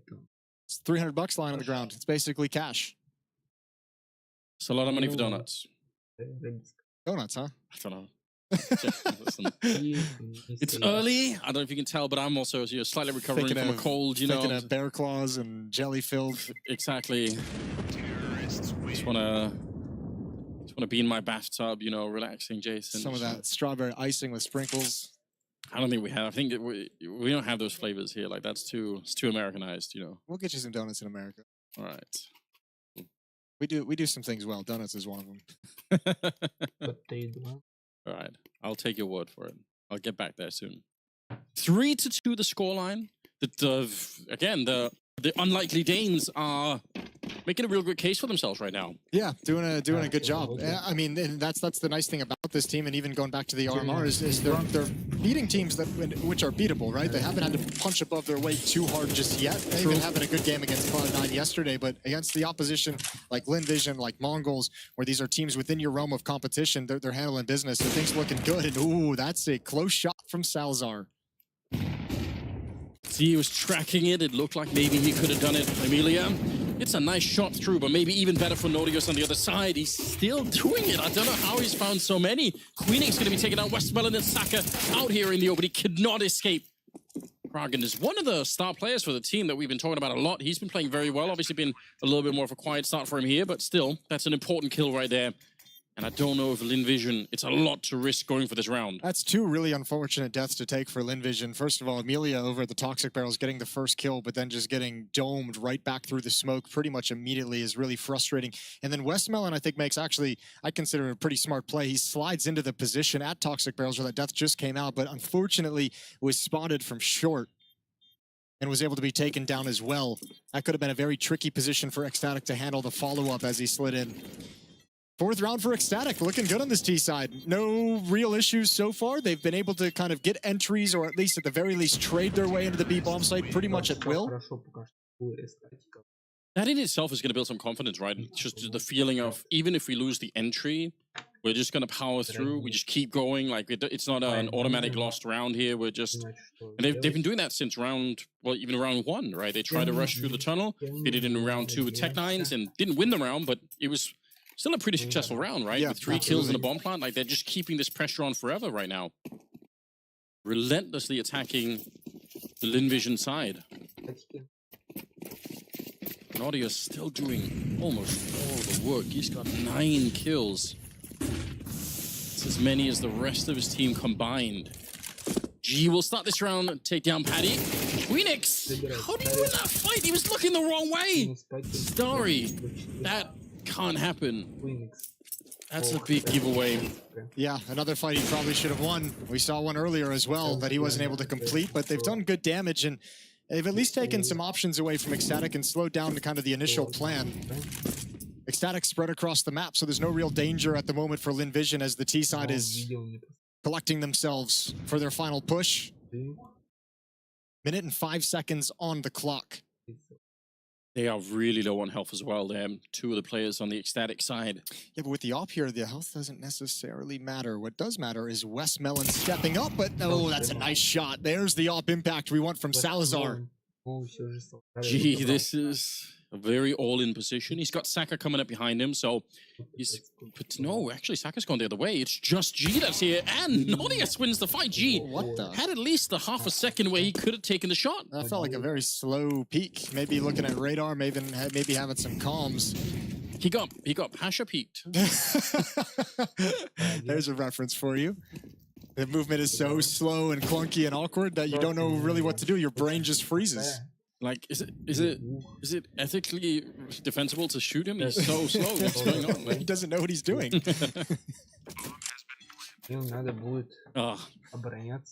Who was it that said? Was it Fallen that said that?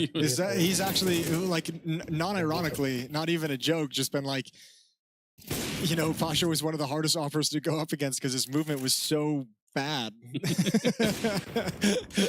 That is funny. What a great quote. He was like, you just see like his elbow, the gun in the elbow stick around the corner, and then like it just wouldn't, the body wouldn't come, and you'd shoot too early. And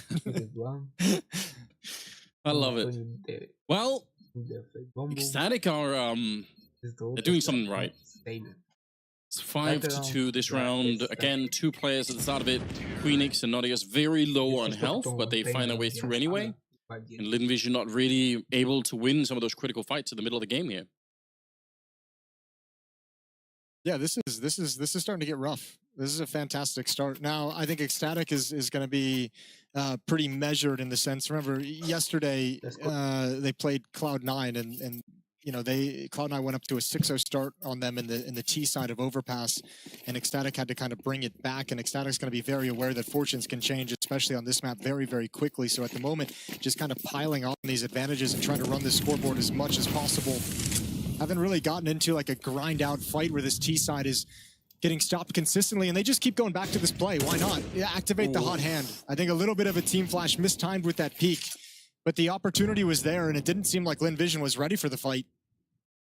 Not at all. If he doesn't get team flashed, I think it's a kill every single time. Grenade going over the wall down there. It tags of Amelia, but it's not really significant damage just yet. Forward presence in bathrooms for Lynn Vision's defense. They want to make sure that the map is not available for ecstatic to creep up to the A bomb site, but that's going to weaken this B defense. Especially considering... Okay, there's a smoke and a Molotov left, passed over to Amelia, so they've got the resources to block off Monster, and that looks like it's exactly where ecstatic want to come, but that's going to be stalled out for, what, the next 30 seconds? Well, and they have smokes even, so even if you get the right timing down on one of those Molotovs, I mean, if you don't win the fight, they're going to come through anyway, so... Oh, that's maybe an early Molotov. I think Ecstatic's going to be really happy to see that spring out. Now Lynn Vision's starting to put the information together. Push towards A. They show the advanced defense. They show the push out towards long. Queenix, you're up next. Well, he's not going to be able to stand up to that. Krogan goes down as well. He was very low from earlier. The grenade should have killed him already, but he got around the corner on this one, and it feels like somehow the defense is going to be holding this time. Salazar will find a shot on the Saka, but it is a 2 versus 4. The bomb's going to get planted here. Oh, right through the smoke. Emilia goes down. Still losable. Yes, it is 2 versus 3 now, and they're putting some pressure on here. There's no more grenades left on the Danish side.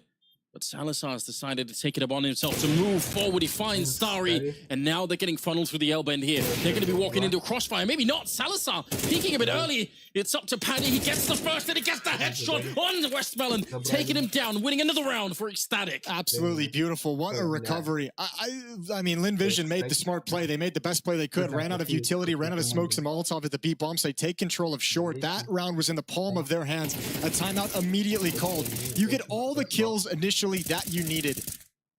This is what, a 2-on-4 in the post plant, and you're locked into the site, being aggressive, or stuck in water. Brilliant way to find yourself out of it. And again, it comes down to some of that op impact from Salazar, having a much better game than what we saw yesterday against Cloud9. Yeah. Paddy's able to clean up the clutch at the end of the day, and Lynn Vision just getting punched in the face repeatedly. I think even just the understanding for Salazar, realizing he couldn't stay on the bomb site in that 2-on-3, he has to move out. He has to try and make space. Bro, I almost don't want this. It almost makes me sad. It's like, you know how many events we've had over the years where like an Asian team's come in, I know, and you're like, this is the one. They're looking better. They're looking smart. They've got the talent. They're putting the gameplay together. They're putting the intelligent Counter-Strike together. And you get all excited to see Lynn Vision and Mongols cause some upsets and wreak some havoc. And here we are. Yeah, it is a story that's been repeating itself maybe a little bit too much. I don't know what we could do to change it. Well, we do have a chance maybe for Starry to do something here, but missed opportunity. They had just moved back. Good idea otherwise with the grenade, a blow in the smoke just to check it out. Paddy's moving forward. Gotta be real careful here. Oh, what a nade on top of Emilia and Westmelon just with the FAMAS. 6 bullets left. It's not enough to take down Queenix. You gotta say, I love the way Ecstatic is just abusing this B bomb site. You know, you feel for Westmelon and Emilia who are having a really tough time, and feeling for Lynn Vision who have kind of shifted into this starting 3 over at the A bomb site. They're expecting Ecstatic to kind of switch things up at some point, and it's just not happening. And Ecstatic's just like, until you stop this, we'll just keep doing it. Yeah, you find that weakness and just lean on it. Yeah, just keep going. 10 kills on Emilia, and it's partly because he's been in so many fights down there, right? Like, yeah. It's been just non-stop. Holding onto the rifles as best they can at the end of the round here, but it's going to be 7-2. Ecstatic coming into this one, just red hot. Like, losing the pistol round in the second round did nothing to slow them down. They just kept going. I'd like to see them maybe in some of these next rounds to try and put some rounds together. One thing that we haven't really seen out of Lynn Vision is an aggressive take towards short at the B bomb site, like right out of the gate in the opening of the round. If you take away that prong of the attack and you give yourself that position at sandbags to help, you know, with the defense, what does Ecstatic do there? Do they still feel confident hitting the B bomb site? Does that make them reconsider and change their tactic and look elsewhere on the map? Yeah, that would definitely be worth testing. I mean, you've got to test something now. You're really running out of time here. Yeah, 3 rounds remaining in this first half. And the tough part now is, you know, Zakir, Westmelon, Emilia, not a whole lot of money. So you might have to drop some SMGs, might have to drop some FAMAS over so they can get utility. So Castle standing behind them, just you know, freshly back in to the whole thing. Got a little bit more experience. I'm sure they could use that on the team. That's one of the factors they'd be missing, right? Is Yeah. that experience. So you have that in the coaching role, and it's not going to work magic, but it's certainly going to help. And you can't argue with the results so far. Marching their way to what's looking like they could potentially take a 2-1 record in the Swiss system and start playing for qualification to the elimination stage. It's crazy how many of these rounds has been Nordius just opening them up, just finding the right entries. Well, they've taken short. All right. Good idea. Again, just showing yourself there. But they've gotten the timing wrong. Remember, they've been playing that 3 bathrooms, 3A setup frequently in the last like 3 or 4 rounds. And ecstatic has attacked B. Well, now ecstatic is really playing with them and sent forces towards A out of the gate right when they put an extra resource, an extra player towards the B bomb site. So ecstatic just, I mean, with all the success they've had at the B bomb site, they have complete control of this game tactically. Here we go. Raining down smokes. They peek right as they pop. It's devastating timing. One of them was a Molotov as well on the Saka, so he was under a lot of pressure. Shot at the back was G. Yeah, Phoenix walking up behind him. They are getting dismantled. Yeah, this game's toast. This might be another quick one. 2 timeouts used, and Lynn Vision still can't find the stopping power on this defense, no matter what bomb site, no matter what part of the map it is. Ecstatic is just working them everywhere they go. Amelia not able to complete that kill at all, not able to even get close. And it's calm and casual for Ecstatic. They're not under any pressure whatsoever.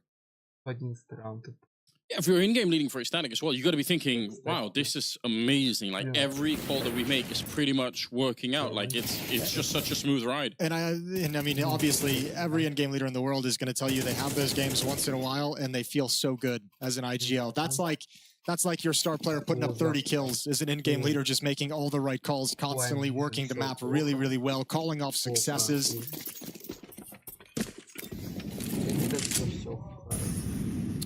It didn't feel like it at the time, but looking back, like in retrospect, that initial gun round with Nodios getting the 3 kills, dismantling the boost, walking through Monster, getting 2 easy headshots, that really kind of set the tone for this map. Foreshadowing of what was to come. Kept it going. Westmelon blown up. There was nothing they could have done. And Lynn Vision with this little half by call a stack towards A again, and then it goes B. You're literally going away from all the strength of the defenses that Lynn Vision are calling. Playing rock, paper, scissors and always picking the wrong thing here, Jason. You know. It's the worst feeling. Classic. Never happens to me, though. I'm amazing at rock, paper, scissors. Yeah? We'll play later. We'll see. Maybe we'll make some content out of it. Sounds like the worst possible content. It actually sounds like horrible content. Oh, well. Although I think they have like televised some like rock, paper, scissors championships. Really? Yeah. There's a lot of weird stuff going on these days on TV. Have you seen the catch championships when they have like a it almost looks like parkour, but they're trying to catch each other? Oh, that sure. looks really sick. Yeah, I've seen some of that. It's alright. Maybe we can televise rock, paper, They have that scissors. one game where like the players are in like the obstacle course and they knock a balloon up into the air and the other person has to prevent it from touching the ground, and you're trying to like knock it to a location where another classic game, where your opponent has to climb the obstacles and can't get there in time. That's a fun game to watch. We've got those professional slap competitions. We could do that if you want. Okay, that's Jason. a bit much. You and I, if you're interested. I've done that in the past. Explains a lot, really. We're moving into round number 12. It's the last of the half, and Ecstatic they're running through Lynn Vision to the point where we're talking about rock, paper, scissors instead, because there's nothing we can say for the CT side, unfortunately, at the moment here. They are in a little bit of trouble. You want to see them revive themselves, winning the last round, and then maybe try and win the pistol on the second half, but it's a really long stretch at the moment. Look, 3 is enough rounds for overpass if you're on the T side. Only getting 3 on your CT side is like a death sentence. That's what it feels like. Yeah, this is really, really rough. Slower round from Ecstatic. Waiting out the utility and Monster. Once again, an aggressive positioning out towards long for Lynn Vision's defense. That's G with the op, and it looks like he's getting a little flirty and a little investigative, about to turn the corner. Great damage done to these Monster defenders. Westmelon, oh, you were so close to dying. Oh, they know. They definitely know. That's the combination of the HE and Molotov now from G. He's actually pushing this with the AWP. How wild is that?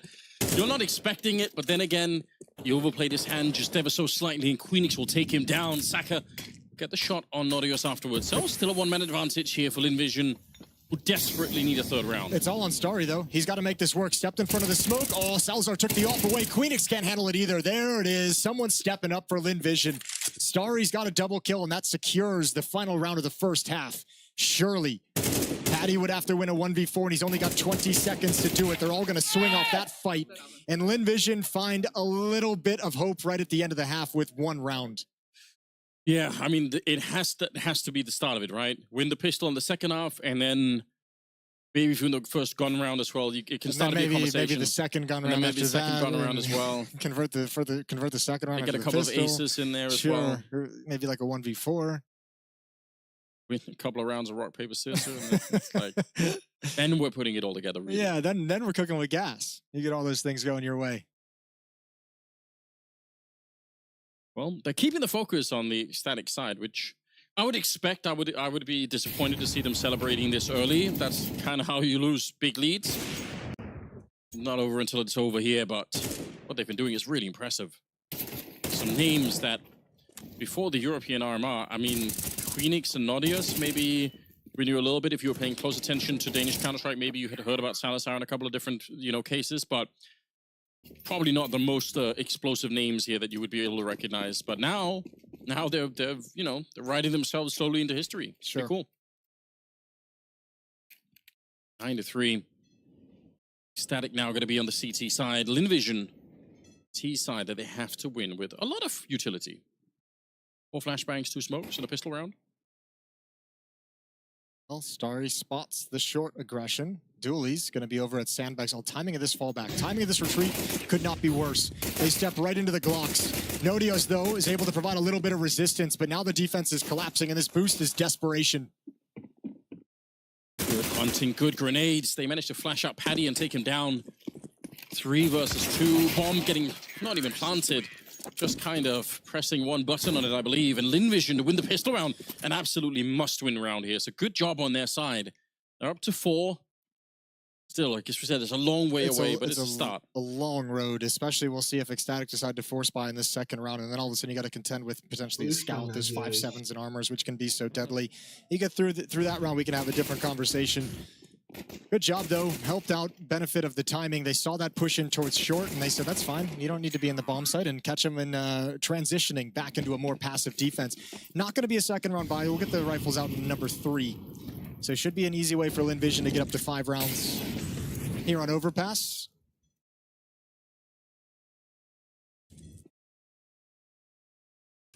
Yeah. Finally, a chance for Lynn Vision to catch their breath here. It's really been a lot thrown at them at the start of this game, so I feel like having a round like this one where it's going to just be a little bit easier has to feel quite good at this point in time. It is a stack at the bomb site, so I guess if they walk right into the stack, there is a way for that to be uncomfortable, but they're checking it all out. They're going to be up at the restrooms at the A-bomb site. I think they're going to find out that there's not much going on.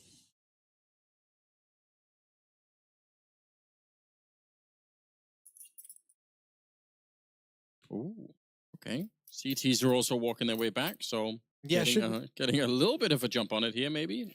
Yeah, but Lynn Vision's sticking to this B-bomb site, and they're about to find out. They thought that initial salvo might have just been a little bit of a fake to give them time to go back to the other side of the map. Stacks in the wrong place. And now, I guess, if you're Ecstatic, I mean, you can't win the round, obviously, but go find some weapons. Galil here on Starry, who's going to stat pad a little bit. 3 kills, mows him down, not even taking a whole lot of damage, and he's looking for more. One's out towards long, one still at the CT spawn stairs. It's a really good cleanup. Westmelon, one way or another, they're going to be able to find him here. It's actually Starry turning around. It's a good quad kill. Okay. They look pretty chill, all things considered. Yeah, what else can you do? I mean, just try and keep things cool. Focus on this first gun round. Very, very important for Lynn Vision if they want to have this, if they want to make this comeback, if they want it for it all to be in the realm of possibility and believable. This first gun round is going to tell us a lot. 5-9. Still with 4 Galils in play.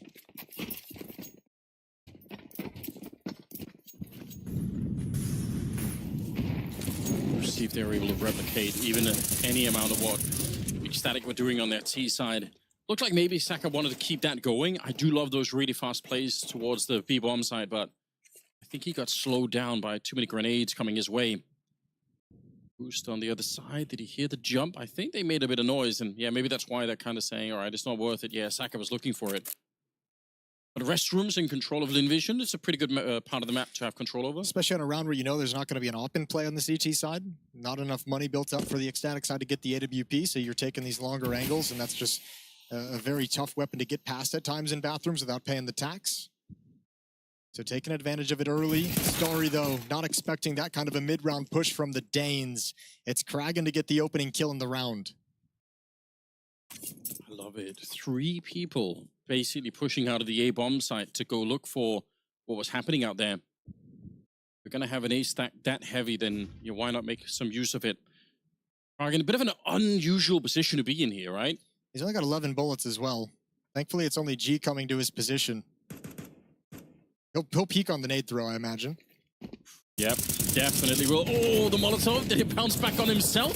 Immediately got the kill, and they're going to hunt down Kragan. That's really unusual. There's that failed reload, that missed reload, 11 bullets, and he just ran out of ammunition. That's something that you're going to have back. You want to replay that round if you're Kragan there. Nautilus not able to make it a double. 10 seconds left, but they are going to get the bomb planted here, surely. Queenix walking up. Oh, the bomb! It's getting stopped. 7 seconds left. They need to find another position. Finally, they're going to go for it here. Patty trying to be the hero. If he would have got the kill, he would have won the round. But yeah, how did he not get that kill? Stationary planter and couldn't connect the shots. Queenix will be frustrated about that one because they set up the double flank perfectly. Lynn Vision thought they handled it, but a second player coming up could have ruined their day with the time on the clock and just the narrowest of margins. The not reloading after that kill, 11 bullets, he can't get the grenade thrower. Goes down for free, and then Queenix not able to stop the plant, and that's really the only play that Patty had. Yeah. Oh my God. That is a very, very thin margin to win that round there, Lynn Vision, but they'll take it. It's 9-6. Yeah, but those thin losses for the ecstatic side, those are the ones that'll eat away at you. Those are the ones that really, really sting. A round like that where you felt like you could have saved it, could have been in your control, just missed shot. And especially if it keeps going, right? Now we're at 9-6, but if this becomes like a 9-8, 9-9 type game, you feel like your opportunity to win the game has started to slip away. And it does become a motivating factor for Lynn Vision. That's one of those rounds where you're just like, all right, guys, you got a gift. That's the gift we need to get back into this game. Everyone focus up. Let's take advantage of it. 9-6, we're just 3 rounds back.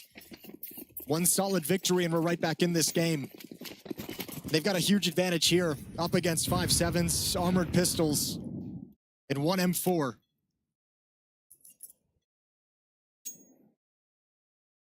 Early boost there with a 1 M4. You might as well try and put it to good use early on, but they haven't found anyone. It's a very, very far back Lynn Vision that's just slowly taken over the early parts of the map here. They really don't want to make any mistakes, and I can't really blame them. Oh, there's a chance maybe. Amelia, right through. They're going to be able to hear that, and he goes down without even seeing anybody. Yep, good kill for Queenix, but still, such an advantage in weaponry. And that push is going to let them know that there's some aggression over towards short, so they've got a lot of runway to work with. Good defensive smoke to delay this, to buy time for rotations, and Kragan is going to investigate the map. This is a great information gathering play. It's not the bomb that's down here, but if he did go the other way, he'd be able to find Saka, and that really pushed him. It might even be better this way, because that is the bomb. Yeah, it's that 50-50 guess, isn't it? Are they going A or B? Which way do I want to go? And Kragan's called it right. He's 1 second away from doing this. They're just walking down the stairs. Did he spot them out? I don't know if he has, I don't think so. He's doing the right move anyway. Oh, he's just missing them every single turn. Finally, he's going to be there, setting up for it. And Westmelon shot in the back of the head. 3 versus 5 now, and panic on the Lynn Vision side. Kragan coming out of the connector and absolutely disrupting them. Starry, the last man alive, with nothing to do. 10 seconds on the clock. He cannot win this round. Dude, that was so extended. And again, it's just Lynn Vision's taking so much time to put that play together. It's taking them so long to actually make the call to start transitioning to attack that B bomb site that Kragan had all the time in the world. There was nothing happening on the map. And patience is rewarded. So many ways that can screw up. If he takes a step in another direction, he goes to look long instead. Like, there's so many different ways that they could have slipped away, but even when he takes that first kill, it's like G could have turned around with the op and potentially gotten that kill, and then the round is still in play. But man, what a brutal way to lose a round. And that's the difficulty of having that weak first half, is you have to win. So many rounds are so important for Lynn Vision in this second half that this hiccup is, you can't afford it. Yeah, forces their last time out. They have to be pretty much flawless from here on out. 10 on the side of ecstatic. It was one kill through a smoke at the start of it that threw them off. Yep. Lost them the AK. That AK gets wielded for a triple kill at the end of the round. 4-round lead right now. In terms of kills, I mean, Emilia and Starry, they're up there. They're doing pretty good work. Well, yeah. I mean, I think Emilia, yeah, the number of kills, remember, he was one of the point men on that B defense in the first half that just got wrecked. So you've got a high volume of kills by virtue of getting so much action, but you didn't really have a whole lot of stopping power in your position in the first half, which is really what's kind of buried the team. Good night to Westmelon. He's run right into the AWP. A headshot, spit overkill, but whatever it takes. Taking a dirt nap. Yeah, he's gone. Emilia's also taken a lot of damage. They are grouping around the restrooms to try and make their way down. It's out here. Still with that AK that he stole in the previous round and going to be traded fairly quickly, but it does confirm that there's some action headed this way. Salazar setting up with the AWP. He's got the right idea. Can he get the shot? No, he cannot. Saka, that's a really tight angle. Yeah, it's hard for Salazar because he knows he can get swung from Banana, right? So he's got to find a deeper angle and got to be a little bit aggressive with it. Flashbang up into the sky behind Patty. They're going to start wrapping into the bomb site. Smoke protecting him for the moment, but not for too much longer. And he's alone. He's isolated, and Zachar's got it. On top of the Molotov, and Queenix can't get things done. But it's all down to Nodios, and he's got a real chance at the 1v2. He does. Oh, the duck down in front. He can't quite see it. The information's everything. Oh, but he's moved into the fire just to fight them. That's madness. Emilia on the other side. A bullet will do it here. Nordica swings, but Emilia takes him down. A huge clutch coming out here for Lynn Vision. That's a bold play to step into the fire to get that bomb plant. It's the last thing they expected, and it gave him a chance. And the only reason he does it is because he knows where the other player is. He got that glimpse. But once again, the slimmest of margins go in the favor of Lynn Vision, so they're still alive and still fighting.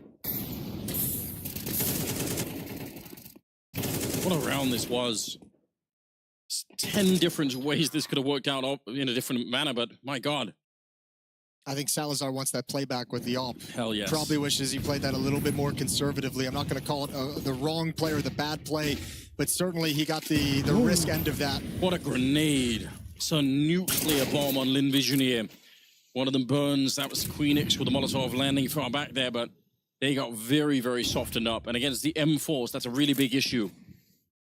10-7 here. Lynn Vision, if they can win this round, it's a different game. It's back on again, and they can actually do something. But ecstatic, they just need one more defensive kill.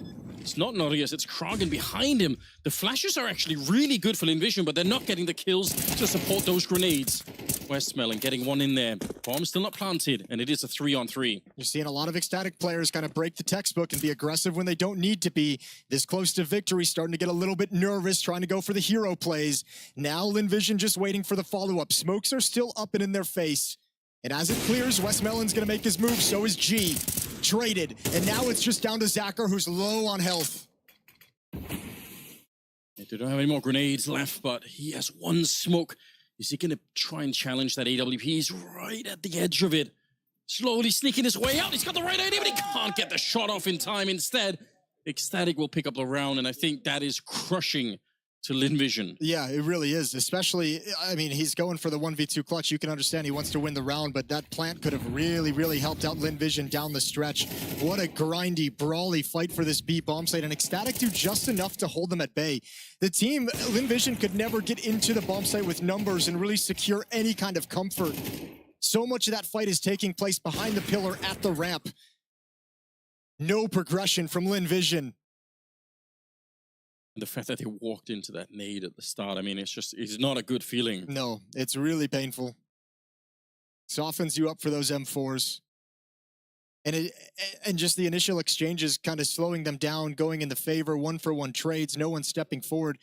The smokes that were dropped with such a fast B play as well, it buys so much time for the defense to get over. It buys so much time for the A rotations to be there to shore up the defense.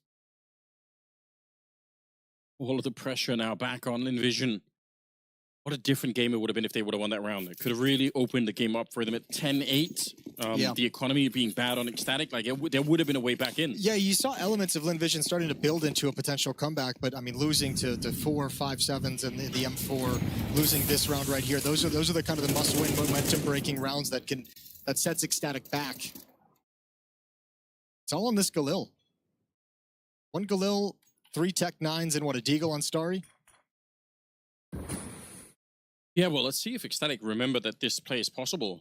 They lose track of this position. It's very doable. You're playing so passively. You should never fall prey to this if you're Nodios.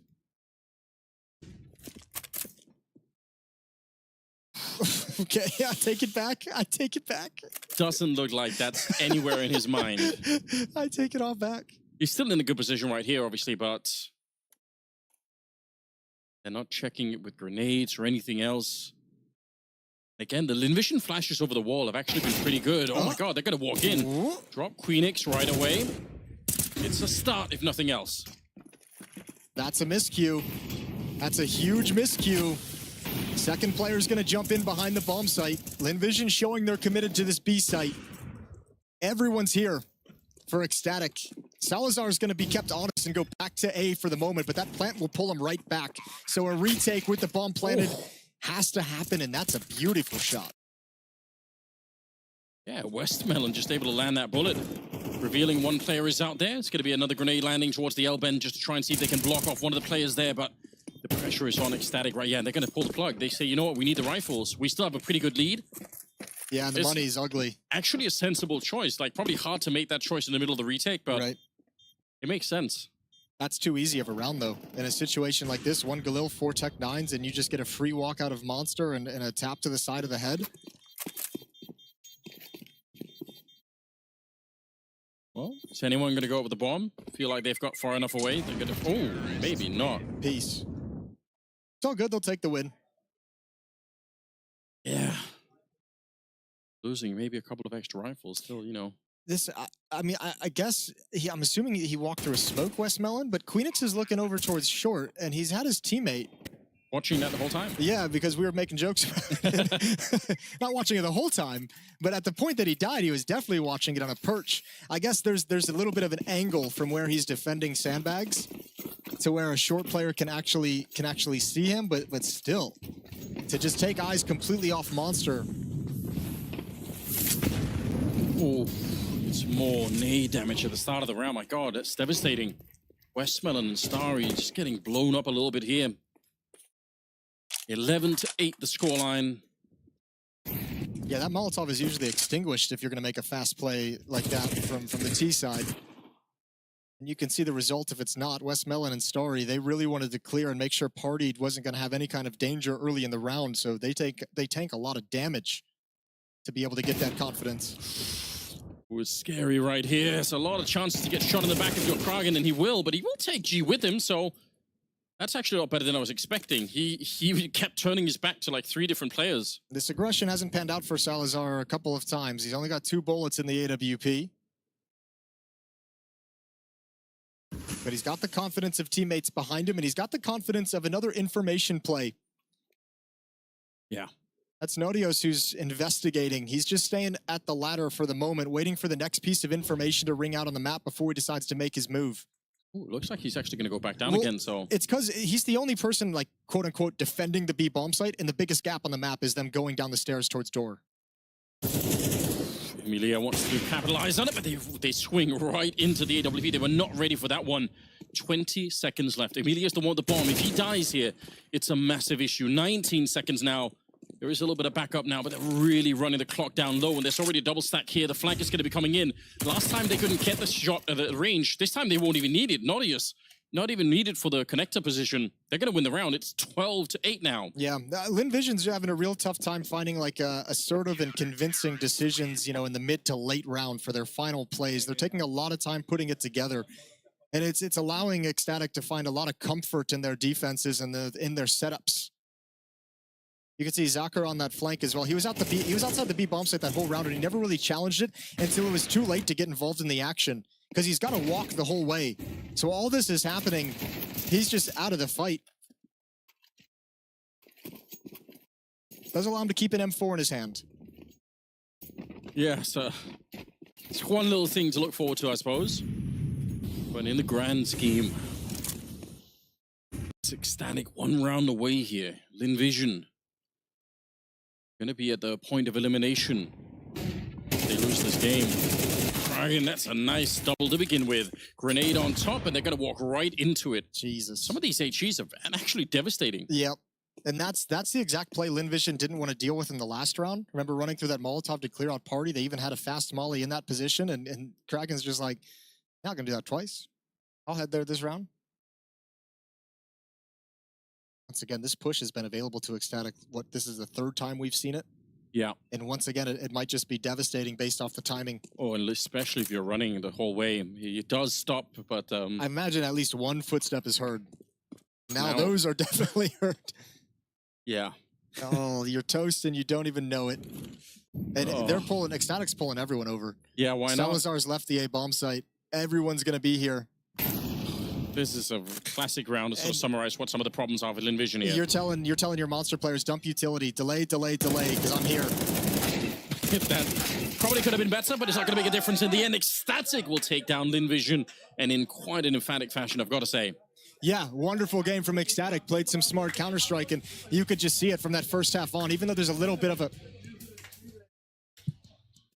Yeah, a little bit of a bump in the road at some point there, but still, they were able to do a fantastic job. I've got to say, with the way that it started with Nautilus, just opening up some of those rounds early on in the first half on the T side, you could see Lynn Vision were feeling uncomfortable at the start of it there, but ultimately it was kind of a one-sided game in spite of the scoreline at the end. Yeah. It was just Ecstatic doing great work. Yeah, they really were. I mean, remember the weakness was leaning on that B bomb site. Just the rinse and repeat hits over and over again. Like Nodio setting the tone in the very first gun round, getting a triple kill at that B bomb site. They could walk into Monster and find frags, find opening kills, find trades whenever they wanted.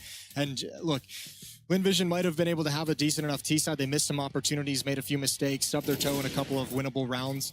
But overall, more than anything, you just don't give yourself enough runway to play with, especially on a map like Overpass.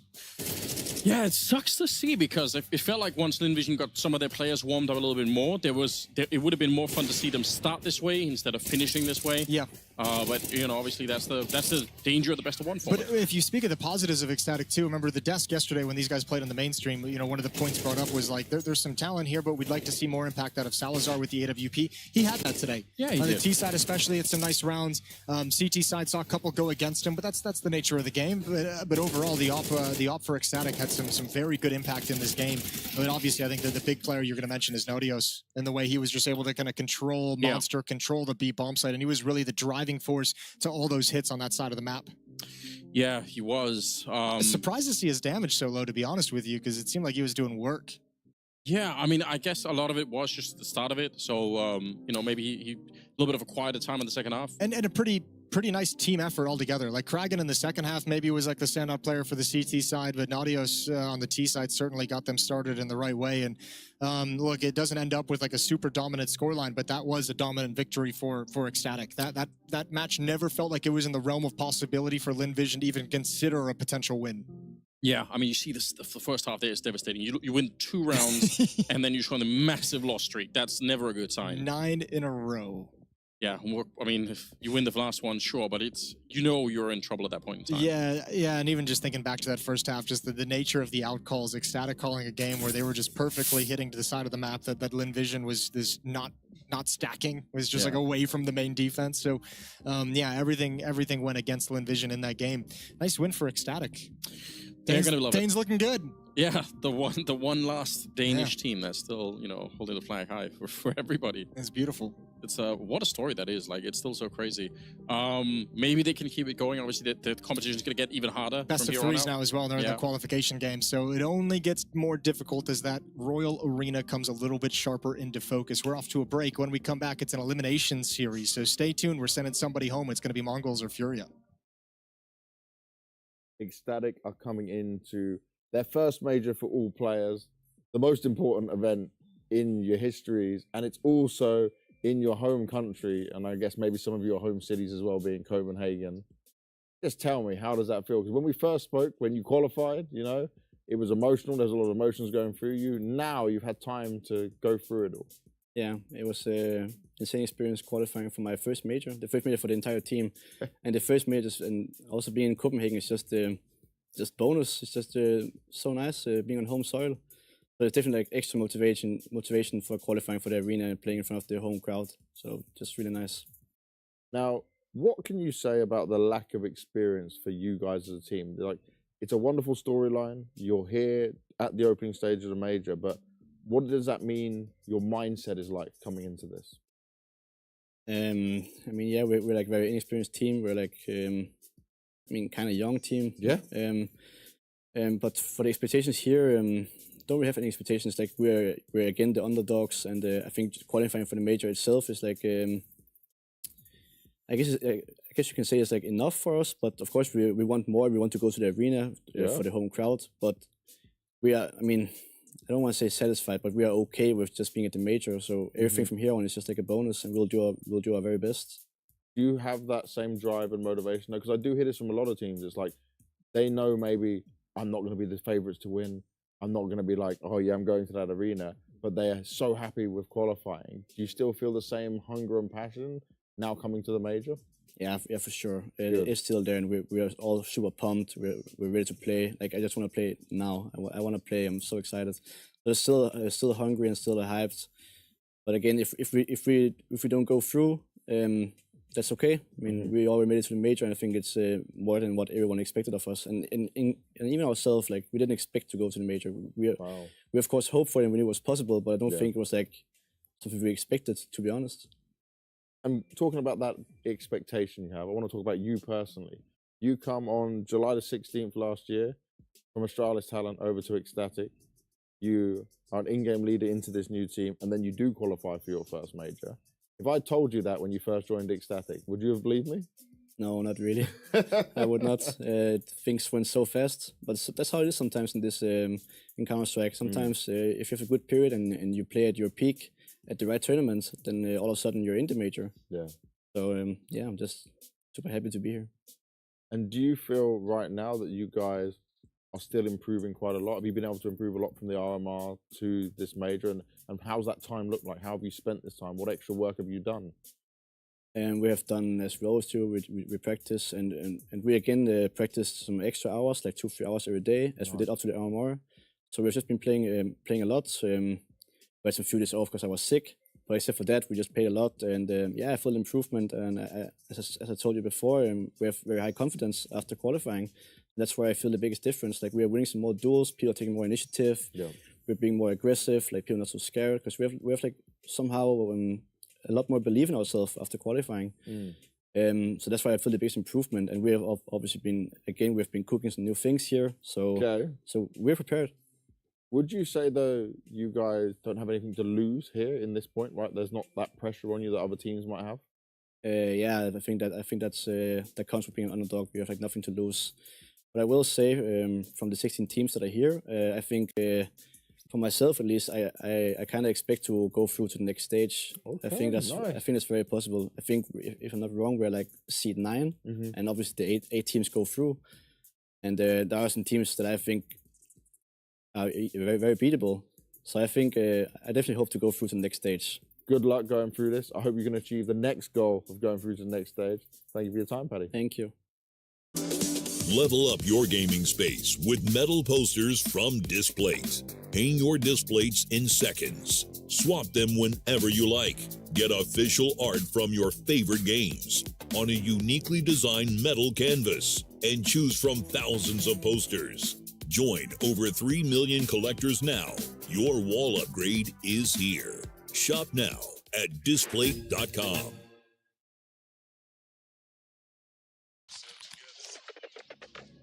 The world is changing quickly.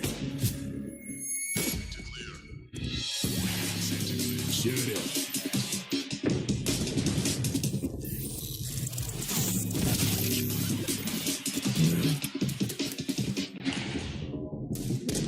The world is changing, but one thing remains the same. Victories with 1xBet.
Well, I said it was Mongols Furia, and I was wrong. I was wishful thinking. It's Mongols Amcol is going to be our elimination game coming up out of this break. Furia playing Movistar Koi later on today for elimination. Disappointed, Jason. First you poison Henry, and now you're lying to the audience. No, I'm doing everything wrong. It's it's been a while since I've had to cast a game. It's been like 3 weeks, so I'm a little rusty. There's the schedule. You can see clearly it's Mongols taking on Amcol. Not Furia. So that's going to be a next matchup. We just saw a disappointing finish from Lynn Vision, one of the other Asian teams. Surely Mongols won't disappoint us, Anders. Surely. I feel like there's a lot on their shoulders here to make this work. Best of 3 format as well. So now you have the added bonus. There's no slow starts. Like you can recover. There's always another map to play. Yeah. I want to see Mongols really come up with a big game here. I feel like they need to. I do too, especially against an Amcol team that has shown some weaknesses. Yes. Yeah. That they haven't fixed either. Like we saw you talking about it during the RMR, like some of that really slow decision making, like sort of a lot of meandering around. Yeah. It's kind of what we saw from them yesterday too. Right, and I think I got the benefit yesterday of a team that was more willing in Gamer Legion to be aggressive on the CT side, that gave them a few more openings that they sometimes struggle to create, especially on a map like Overpass. And Mongols, similarly, I would imagine, is going to be a little bit more aggressive on their CT sides too. So maybe it's actually going to pan out. Maybe it's going to work. But I would certainly come into this series saying, with all the expectations and hope and the rise of the strength of Mongols that we've seen over the past year, that they are, in my mind, the favorites to win this, which is, I guess, kind of interesting. Yeah, I feel the same way. Although it is really, really hard to match up these regions that don't normally play each other and like teams you don't normally see. So it's very, very hard to figure out exactly. But that's the thing. We've seen Mongols against some European competition. Yeah. And the eye test has been great. And even some of the results have been good. And I know I came into the green room this morning and I was watching kind of Mongols on the sideline. So it's a little different than when you're intently casting it or analyzing it. And I'm just like, what's going on with Mongols? And everyone in the talent room was just like looking around like, I don't know. I don't don't know. It's just Everyone's asking Blair. What? Yeah, exactly. Can you explain this? Yeah, give us your opinions. But yeah, I think the general consensus is it's been a tournament where maybe the nerves and expectations are getting to them because they're not playing the same kind of smart Counter-Strike that we've seen from them in the past. They're not playing as well collected and as much of team cohesion in some of like the 3-on-3s and the clutch situations. That was kind of the big takeaway from the conversation in the green room this morning. They better clean it up. You might be able to get away with it a little bit against a team like Amcol, but certainly, if you're going to have to win 3 best-of-3s to qualify all the way through, you better clean it up like right now. Yeah, that is a long road. It's very, very hard to do that. Like when, with really making not that many mistakes, in 3 different matches, that's just it's a long road. So we'll see if they are going to be able to. We have to pick ban. We dodged Overpass. I know you're excited about that. Thank God. So, something to put a smile on your face. Just, if you don't know, but Amcal's Overpass, even though they keep picking it, it's not exactly great. Honestly, it's the only map I've casted them playing. It's the only map I've seen from them, in this role. So yeah, this is new for everybody. We're all going to have a good time with it. I'm still taking Mongols. You're still taking Mongols? I'm still taking Mongols. Yeah, I feel like I'm going to have to as well, but I don't know, I think it's very, very hard to judge this one. I really do think so. I think individually Amcal have players that I think are better than they've shown us so far. There's something going on with the team that I feel like even some of their stars are having a harder time performing, but we'll find out right now. We're heading into the game, so welcome everybody. It's Amcal starting on the T side. Mongols going to be starting on the CT side, and already Nickelback just turning the corner in flying fashion to try and close the distance. Oh, we love this, but I mean, 910's giving up that handle angle really, really early. Drops down to get creative to catch Nickelback off guard. They have to take care of that, and they will. Mazzino pushes in, but Krad's already made it up top. They lost track, and he can't win that fight either.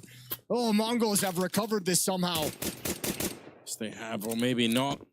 cs2 going down. It's Forrester finding the kill with the Glock and moving forward. Techno, he's going to finally hit that shot.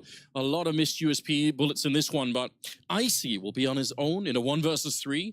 He does have the bomb. And again, you plant the bomb, you're sort of halfway there, but he can't. Mazzino's taking him down. My God. And I feel like in this team, Mazzino's the one that sometimes we've looked and questioned, we need this guy to get to a new level. This is a great pistol round to begin from him. Some very crispy shots with this USP. Well done from Mazzino. Even adjusting onto Krad, who's going to be frustrated he didn't find that kill. should have been his all day of the week. And so, yeah, things got a little bit weird, a little bit crazy, a little bit hectic, and that's where Mongols eats. 1-0.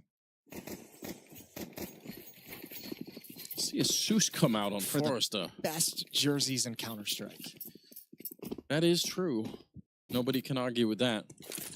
Ooh, deep nade. That's nice. Softening up crowd just a little bit. Again, I mean, they should be winning this round either way. That is funny. You don't see that every day. Not on the T side, Yeah, right? exactly. Not on the T side. You read that push and hut. Nice and easy. He's got an MP9 to work with. Plenty of audio cues dropping on towards the roof. M4, oh, nice tap. First bullet. Plenty more outside to feast upon. 9-10. Keeping them at bay for the moment. And that recovered MP9 was really the only weapon really that Amcal had to work with. Oh, hello. How crispy is he right now? Let's go. They've been hitting the death matches this morning. That's what you love to see, though. You want to see a team like Mongols, especially just in terms of the firepower, show up like this early, just have that kind of accuracy. Because Amcal, again, look like a shaky team. If you can overpower them like that in the beginning of the game, they might just feel even more uneasy about the whole thing. Showing up, 9-10, just continues to wreck them outside. I like that confidence, like taking every fight. He knows he's got a teammate in the mini garage that makes sure they can't close the gap on him. So, you know, against unarmored opposition, against Glocks and Deagles and even the MP9 on the roof, you just have supreme firepower advantage and just taking complete control of the situation. 2-0. Guns are coming out for Amcal now. AK's on the board. Yeah, and enough utility to make it interesting. Not that many flashbangs if they wanted to go for something elaborate into the A-bomb site, but it'll do for now. Single MP9 still in play on Techno. Very, very deep smoke there to put some pressure on. Amcal have to respect that for a while. More grenades landing, and they do enough damage to make it interesting. Yeah, but playing a pretty aggressive defense outside. Krad gets over to red box. There's cover of smoke as he's going to cross out towards Secret. Able to make his way through that nade. Blew the smoke open a little bit too late. So defensive smoke to prevent Krad's progression.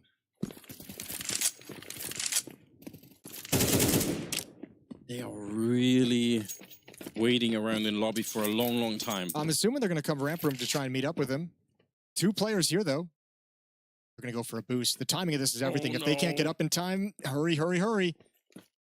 Okay, well, Blitz still has some grenades, but it's going to be the rifle that he's going to have to use here, and he will go down, but are you expecting it? Yeah, they're wondering, why was he even in the corner walking out like that? Lucino's still able to do a really good job. Oh my god, he gets the triple as well. Takes down Travis, and 9-10 showing up just in the nick of time. Drops Forrester. The bomb is lost as well. I can't believe that boost didn't get punished hardly. That looked like such sketchy timing. Yeah, missed the opportunity to take him down, and you're exactly right. Blitz kind of wandering out away from that wall. It was all the signal they needed to realize that he was doing something over there in the corner, and Krad's just like, well, I held the rotation, I got the secret, no one came down vents, you guys just didn't break through, you didn't trade well enough, and that's another huge triple kill for Mazzino. 3 in the pistol round, and a massive performance, and 3 in this first gun round. Yeah, high fives all around. There it is, the little, made to look like armor. Oh. Cena was wearing something. Keep him alive in that one. It's not bad. Not bad at all. I think 9-10, you could see flash assisted on every one of those kills. So before he even got there, he had an impact on that defense. Really, really sick. Well, this is, so far at least, the kind of Mongols that we like to see. Yeah, haven't really quite been tested yet. Haven't seen any of the tactics from Amcal really put them in an advantage situation that Mongols has to recover. Maybe now. Maybe we'll see it here. Mazzino misses a chance. That spray doesn't connect long range. Krad's going to cross over behind that kill, bring some teammates with them. So they're going to drop down vents. They'll be there in time. Smoke just disappeared. Is he through the nade? I think so. Made it look really funny, but yeah, obviously he was trying to clear it out. Techno? Did they hear him? Yeah, I think they heard the step. Oh, he's actually in a lot more trouble than he realizes now. We'll be back in. I can't believe he reads that. Forrest is gone, and now he's being a little bit annoying to them. They're right down underneath him, and yeah, that's going to be a headshot, I think, through his own boots, basically. Techno taking him down, but it's still causing a lot of confusion for them. The AK lost on Travis here. And Blitz, he's going to be getting that second kill, taking down Icy. It's just Nickelback left. Yeah, it did look a little bit sketchy. That's really early to bring out that kind of a silo flank like that, but it obviously kept track of Amcal's progression and their location, which allows all of his teammates to be positioned perfectly to deal with it after the fact. Mongols with a great start, 4-0, exactly what you want to see, looking to survive the day. One of these teams is going home, one of these teams is going to move on to the 1-2 game.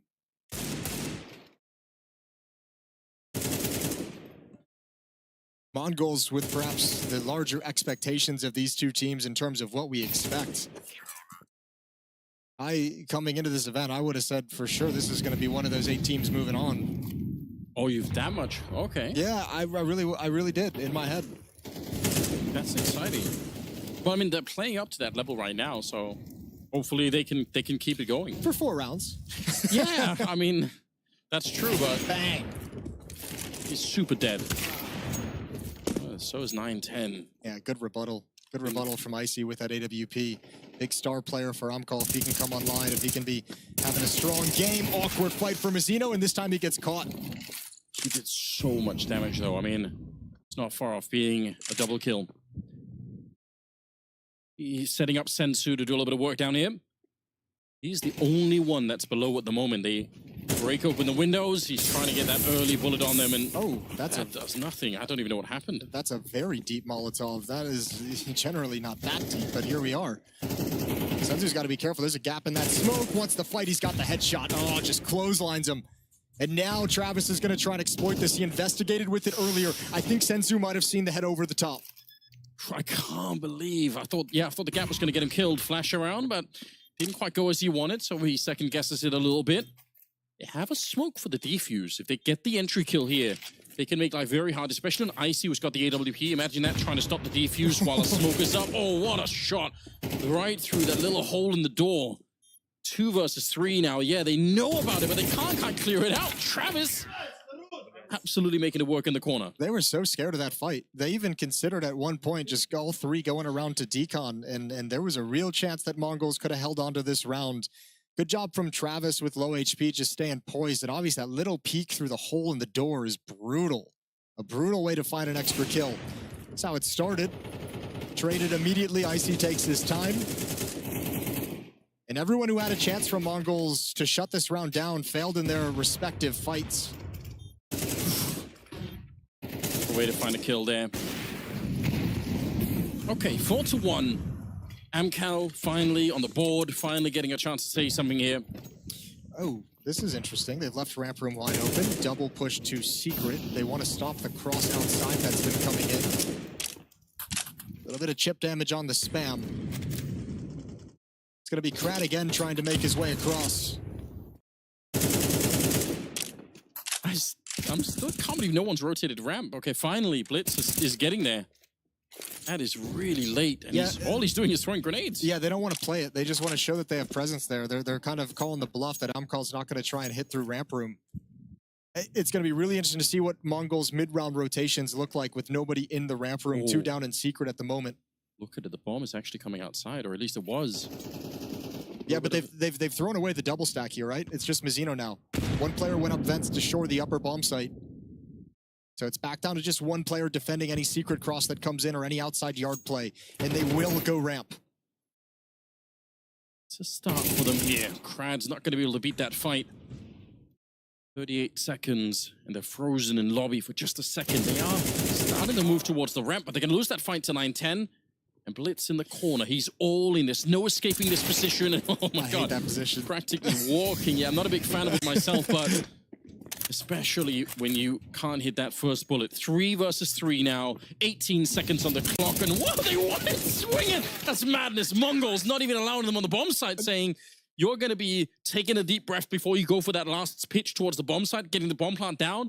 And while you're just, you know, getting that bravery going, we're just rocking you. You're catching them in that awkward moment where they're thinking of the next steps to secure the lower bomb site, right? They're kind of organizing who's smoking doors, who's smoking windows, who's throwing the Molotov deep in towards control side. And that swing just catches them completely off guard because it is a little bit crazy. And sometimes crazy works. First time out from Amkal. Yeah. I mean, now is probably a good time for it, right? You had that 1-round victory. Now you're back into losing again. Not exactly what you want to see. Well, they're quite happy with the way this is playing out. There's a lot of movement in that round from the CT side. Like a lot of different ways that can obviously backfire when you're moving around that much on the map. I managed to find the right positions, even if that really forward position there was maybe a little bit questionable for Blitz. Yeah. Yeah, that's one of those spots that I feel like it feels stronger in your head. I've seen players in the past hold it with an AUG just to try and get that first kill in, but I still don't really love it. Smoke to put out the Molotov to try and keep Forrester alive, although he's very tagged, but he cannot make the dive down the vent. He's going to be dead. Placino able to get that one, and the spray for Techno. It could have been better with the M4A4. He's got 4 more bullets left, and he gets the headshot on Icy. It couldn't have been any better. Upper bomb site shut down. That rush goes nowhere. This is Amkal's pick, and they're getting buried 6-1. This would be a miraculous clutch, and now that it's been quiet on the map, you can see 9-10 considering the heaven play, someone coming up the ladder. Everyone's kind of checking their backs, looking for the flank, looking for the lurk. Alarm bells ringing everywhere for Mongols. Yeah, but have almost everything locked down at the moment. I mean, back eventually will have to reveal his position. 45 seconds. I mean, there's no right or wrong way to play this. He just heard the drop into the bomb site. Oh, that sucks. He just made a footstep, and I think Sensu heard that, but is not entirely convinced. They're certainly aiming towards Mini at the moment, so yeah. Saving the Galil. More footsteps being made. All right. Maybe he can get that weapon back if he wants to go up and get it. But either way, it will be a 6-1 scoreline. Yeah, round's done. Oh, wait, did it fly up to the... No way. Sucks to suck. How is that even possible? You ain't recovering that. He shot that one extra bullet. Yeah. Blew the M4 right out of his hands. I need to see that as a replay. I can't believe it. That's so far away. I must be missing something. There's no way. Okay, well... What's the other option? Somebody threw it up there intentionally? Yeah, I don't know. I don't have a better explanation.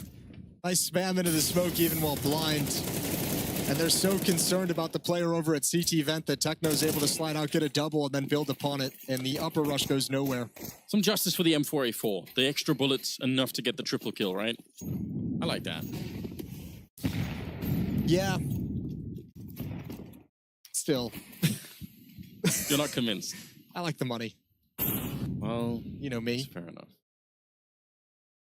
Americans. Always about money, isn't it? I ain't ever dropping a teammate an A4. You want an A4, you buy that yourself. This isn't communism. We're heading into the 8th round, and they go back. Oh, the timing is so good. Taking down Sensu. All right, Amkal, now is the time. If you want to keep this dream alive here on Nuke, then you need to start winning some rounds. Yeah, there's an opening. Mongols missed a little bit of focus. That's an easy walk outside without a whole lot of information. You do have Blitz down in secret already. He's got no utility, no nades. Actually, all of Mongols is really hurting for nades really early on in this round. And with one player dead, there's a gap in the defense somewhere that Amkal's trying to find. Blitz. Trying here. Maybe overwhelmed, and he will be.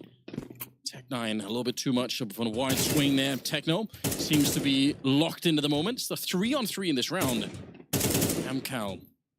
Hold on to it. They had a good start. Nickelback at it again. It's taken down 9-10. Techno's running all over the place. He's trying to defend the bomb site from 3 different directions at the moment, and it's just too much. Nickelback crouching in 3 kills with the Galil that he saved from the last round. It's about to say saving a Galil is such an unimpressive feat, but when it gives you this much, it's absolutely worth it. Man, there's just too much chaos brought into this round by Amcal when they get that opening pick towards the upper bomb site as well, because the defense is shifting so much, and it felt like none of the Mongols players individually felt comfortable in any of those fights. Techno just running around like a headless chicken, trying to find some position of safety that he can have impact. And Mazzino's going to try and get the op. Forrester's got it in his hands already, and they're hunting him down. He's close. The deagle can't land, and that's a big recovery. However, you're going to run right back into the waiting arms of Icy.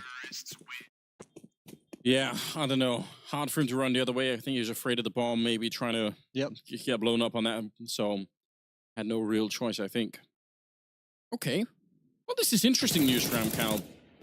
Timing for Nickelback on the first one was just absolutely beautiful. He ended up with 3 kills. And that's just way too easy of a first kill to give up on Nuke where you have the advantages. Remember, the money's not good for Mongols. This next buy, it might be pretty busted. We're going to see when it comes out. And yeah, that's gross.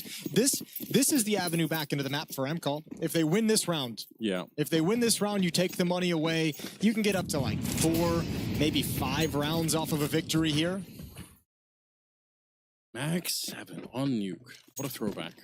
Yeah, but that is the classic shotgun when you think of shotguns betraying you. It is. Sometimes it does 500 damage. Sometimes it's like 3, and nobody knows why. Nobody understands it. You just pull the trigger and let Jesus take the wheel. It's, ooh, nice shot. That's actually unexpected. MP9 really put into play, but it's going to get taken down right away. Nickelback unable to continue the fight. 3 versus 4. Don't get antsy, Senzu. Just hold position with this shotgun. Good Molotov towards ramp room. Senzu did take a little bit of a peek and ran away very quick when he heard the AWP ring out. But Mongols just did a really good job of corralling them exactly where they want. They tried to go towards ramp room, that's negated, and now you have to go at the shotgun, but Senzu is so lucky to be alive. And there's that 3 damage Mag 7. Yeah, he did 75 to Icy at range, and then up close, it's not nearly enough.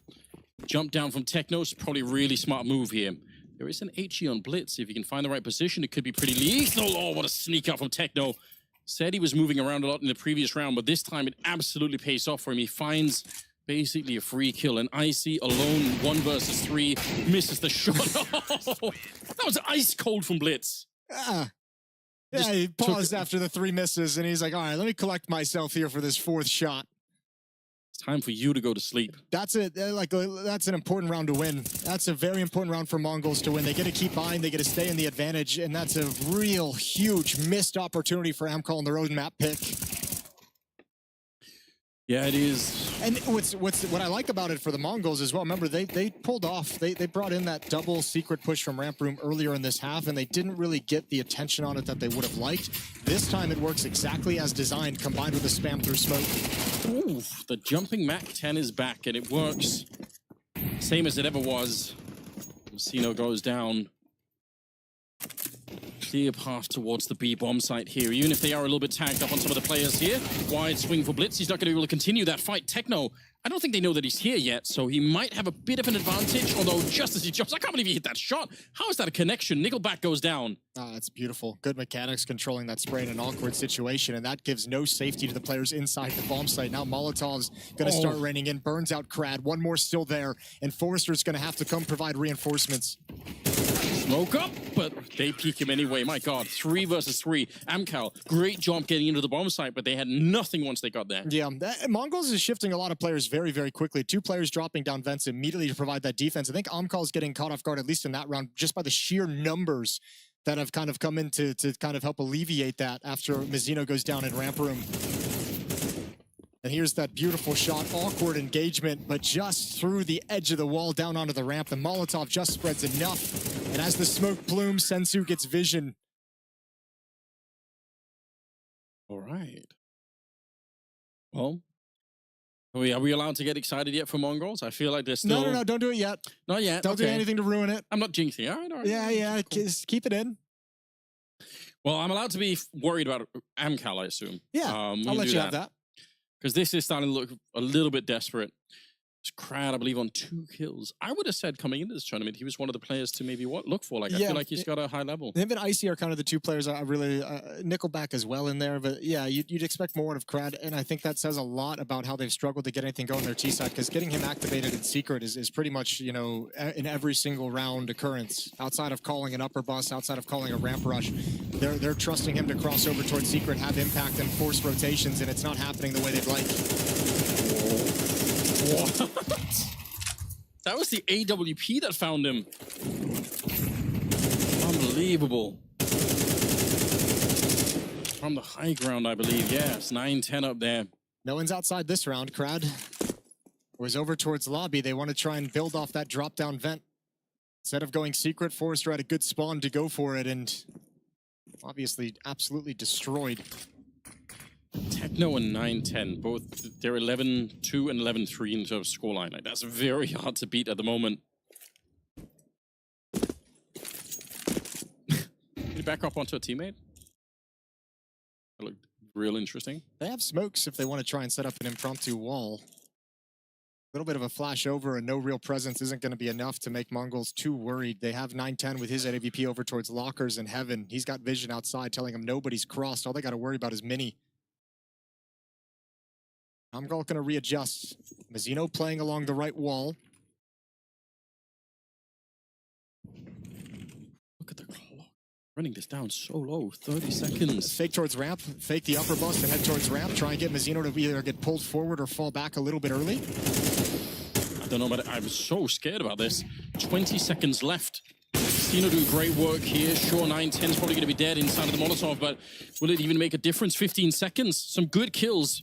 Nickelback getting that one beyond the grave, basically. He was already dead, but the Molotov did burn him alive. But yeah, there's nothing he can do. He can't move from this position. So another round for Mongols. Shout out to 9-10. I didn't expect him to stay inside the Molotov to go for that kill after the initial miss, but it helps him hold on. It wasn't necessary to necessarily take that fight, but not going to argue with the round victory. And Mongols holding on very, very well to this defensive side of Nuke. And again, that slight indecision creeping into Amcal's game a little bit here. You can feel it now. Oh, Forrester, he's tried to do that vent dive once before, and I think last time he got beat up as well. Yeah, he didn't even make it out of the smoke. Yeah. Yeah, those plays, Amcal's had a real hard time without having success in secret and without having success at these vent drops. They've had a real hard time exploiting the verticality of Nuke. That's one feature of the map they haven't really been able to get working in their favor. It's a lot of damage onto Icy from the Molotov and then the HE onto Crad, so unconfirmed for Mongols. They don't really know that it's happening yet. They almost get that kill. That would have been huge. He's able to escape 9-10. He's got his eyes peeled on the vending machine. He's ready for it, taking down Travis. Oh, outside? That's a very big commitment from Techno playing at the air conditioning, but gets the kill nonetheless. Amcal is crossing as the smokes fade, but they are beat up and busted. Forrester, low on HP. Icy's been tagged up as well. The one thing they have going for them is Mongols haven't quite yet realized that the lower bomb site is the focal point. This is one of the few rounds they haven't been able to rotate anyone into position, and it's Mazzino is coming down here a little bit late. He's low on HP as well. All the timing on this. Oh, so scary. He made some noise beforehand that could have ruined the whole play. Now, they should still be able to win the round, no problem, but... It's right as he heard the scope as well, yeah. So it was like both players giving over sound cues. Nickelback can make a round out of this. 100 HP in a 1v2. It's away. Yeah, gonna go for the plant finally. He really wanted to check that everyone's right on top of him, and I think now he's been put under some pressure. Locked in behind this one. Blitz, able to take him down. Couldn't roll it into anything more, but... some chaotic Counter-Strike happening on the server right now. Yep, very chaotic, but Mongols is going to be happy. I imagine, you know, playing within the Asian region, there's a lot of chaotic Counter-Strike. I think you're going to be pretty comfortable in that kind of an environment. 10-2 half. And look, this can be a comeback with CT side Nuke. However, when you give yourself 10 rounds, like again, you're just in a position where you don't even have to potentially play gun rounds. Like you win the pistol and you're there. It really looked like the scope. The sound of the scope is what shocked him into. Like scared him a little bit. He's like, oh God. Like one of those. He probably thought they was going to shoot at him. Yeah, like one of those cats with a cucumber behind him. It's like, oh, God, what's happening? Well, 10-2 first half. Look at the damage on Mazzino. 142 ADR. Sick. That ain't bad. 3 people on 13 kills at the end of the first half. For Mongols, I don't know what Amcal are going to be able to do to bring this one back. I mean, it's a bit of a stretch at the moment. They do not have a diffuse kit at the start of the round, so... And for Mongols, make this easy. Make this easy. Oh, is that an upper rush? That's an upper rush. It's not going to be easy. Icy's going to shut 2 down out the door. And the rest of this push better have success. Starting to trade and fight back. Molotov towards heaven will give him safety for a plant. Okay, yeah, it's going to create a bit of space. Like we said, the bomb plant's kind of like half the battle already.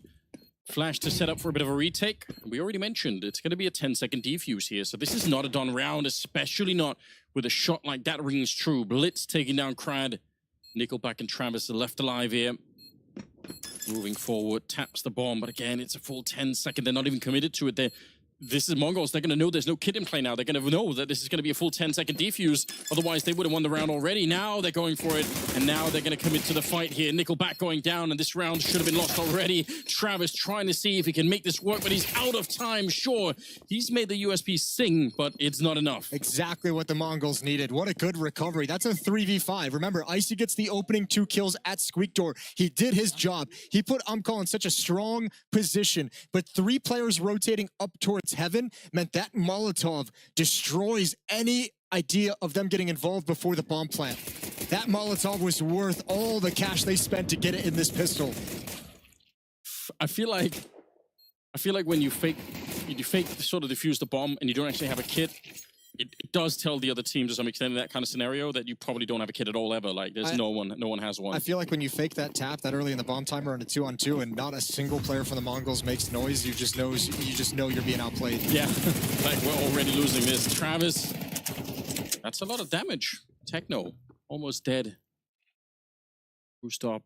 All right, I like it. Well, they got Blitz down here, but without the ramp being able to connect with him, it's a little awkward. So now they have to kind of call an audible. Back is out investigating. This is such an important fight for this round. Nickelback versus Blitz. Who can find who in this lower bomb site first? Nickelback has the advantage of not having to open any doors or break open any windows or anything. Obviously, that's the problem that you're dealing with if you're flanking down below, is you can't really give up the play. And Mongols is content to really not do anything at this point. You can see, oh my lord, that peak, that timing. Icy with nade in hand. He had a scout as well. That is the classic Counter-Strike experience. That really is. We've all been there. Just as soon as you pull away the scope, you're like, oh, of course. Yeah, that makes sense. 45 seconds just about here. 4 MP9s left.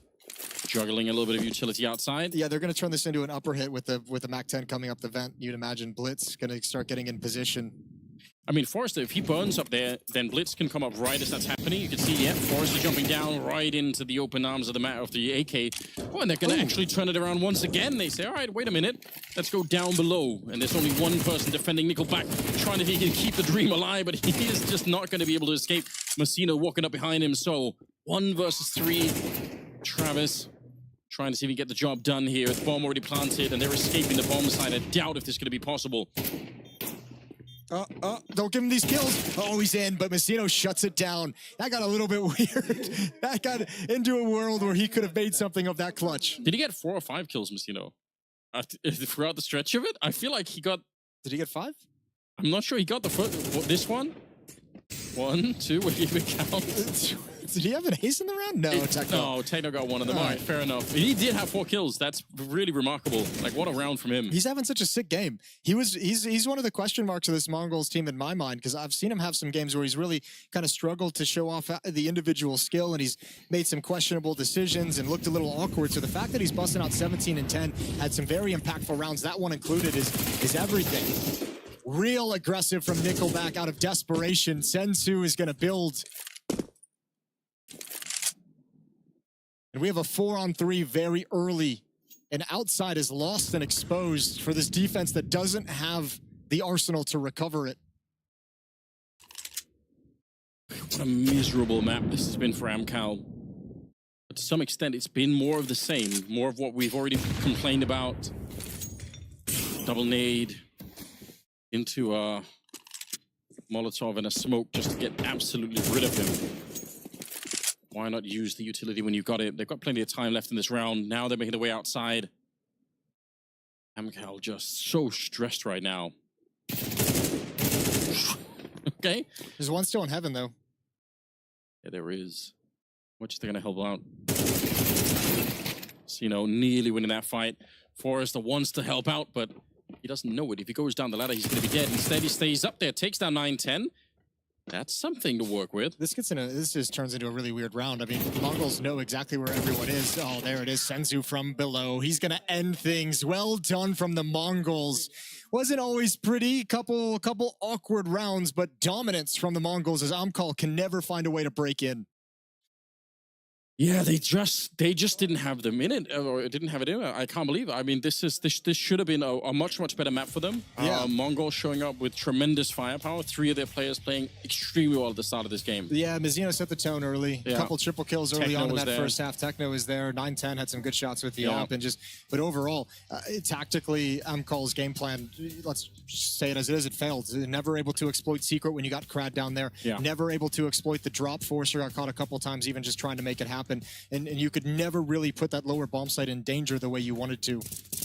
Yeah, a bit surprising. I've got to be honest. I was definitely expecting more, but a flat start for amcal that, I guess in some sense lucky that it's a best of 3. They get a chance to maybe recover on the second map, but the downside is it's elimination if they don't. Yeah, all the tactical criticisms of amcal that we have didn't necessarily come into a big effect because even the individuals weren't there in this opening map. Like there's still some strength in players like Crad, like Nickelback, like Icy, and we didn't get to see any of that. Mongols just shut them down entirely on CT side nuke, and they could never get anything going. I still feel like there are those rounds that I think you mentioned when we watched them on Overpass where they're in a position where they could have done something, but they're just so slow. It's like they just start to doubt themselves in the middle of the game. It doesn't.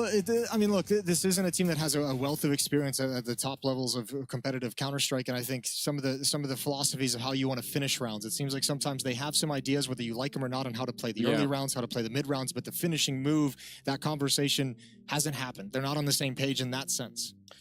140, almost 2 ADR there for Messino. That's pretty wild. I can't believe you didn't just give him 142. That's a 0.8. Yeah, we round up in this world. Yeah. It's the real sticklers Tough here, aren't crowd they? over here. It's Jesus. a major. We care about that point too.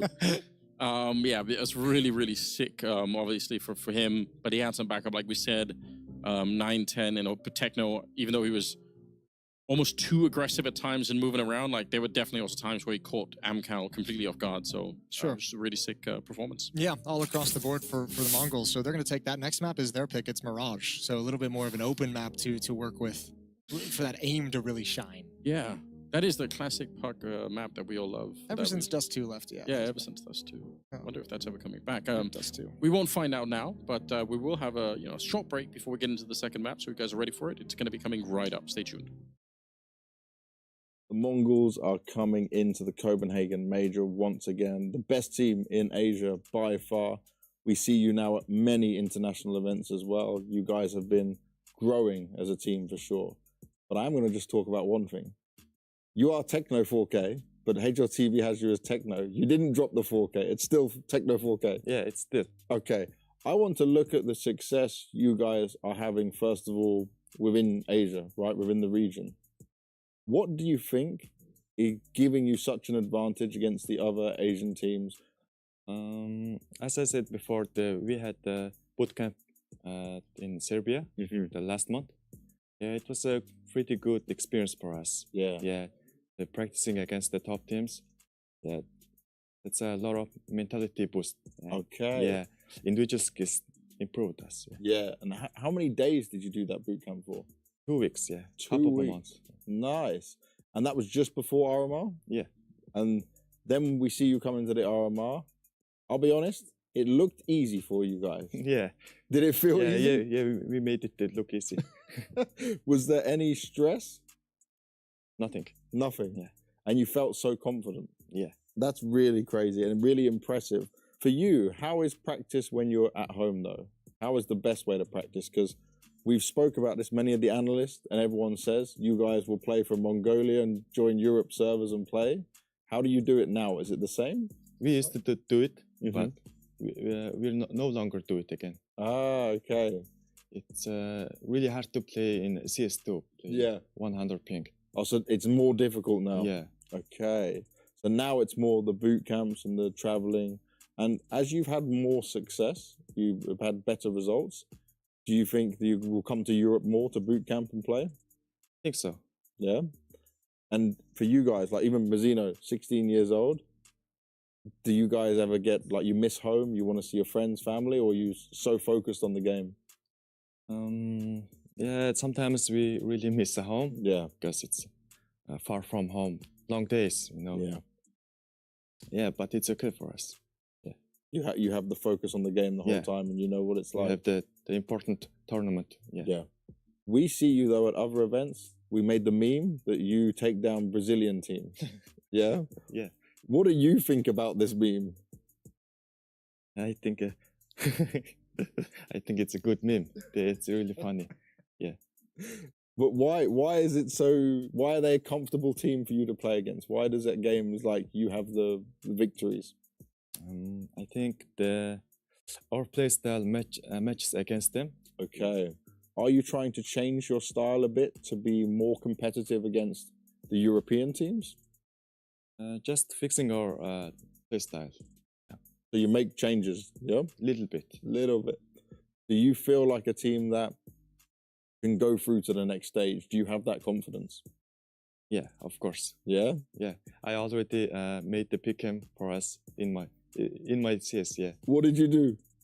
I made our team to 3-0. Okay. I respect the confidence. I don't have you as my 3-0, but I do not have you as 0-3. And for you, for the team, if you make it further, make it to the next stage, how much does that mean to you to go further than before?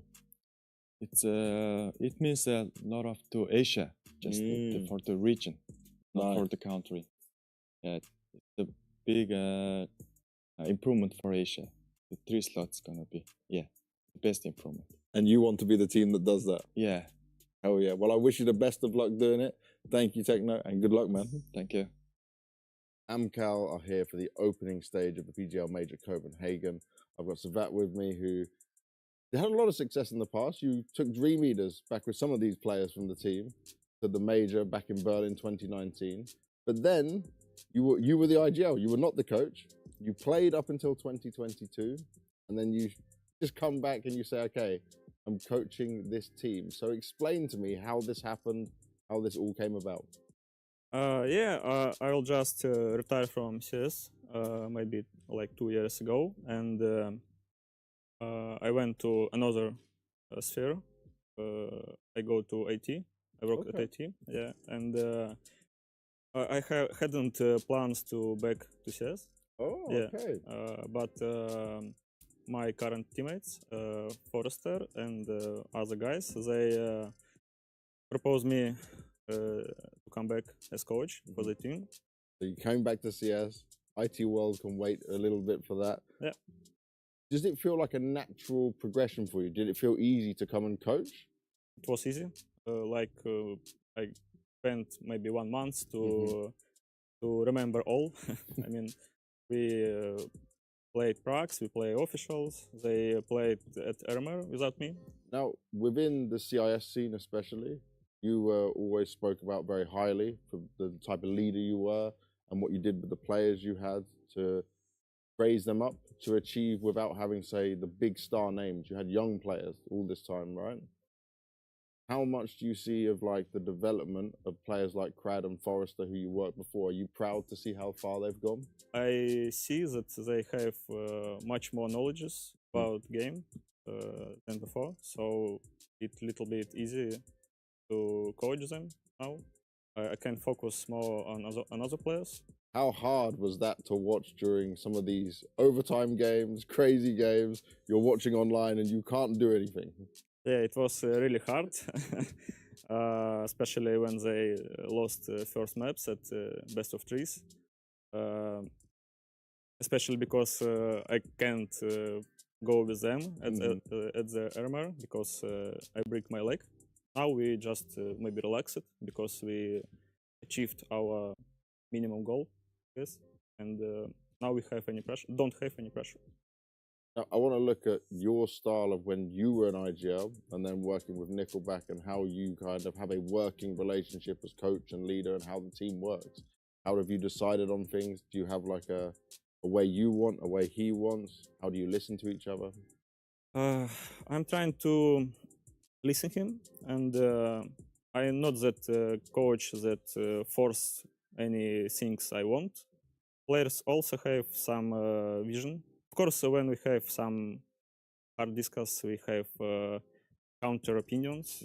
I have last word. We understand each other. You still sound confident. It's good to have you back, man. Good luck going into the major. Thank you. You know, it's popular, it's loud. And this is Aceone's commercial.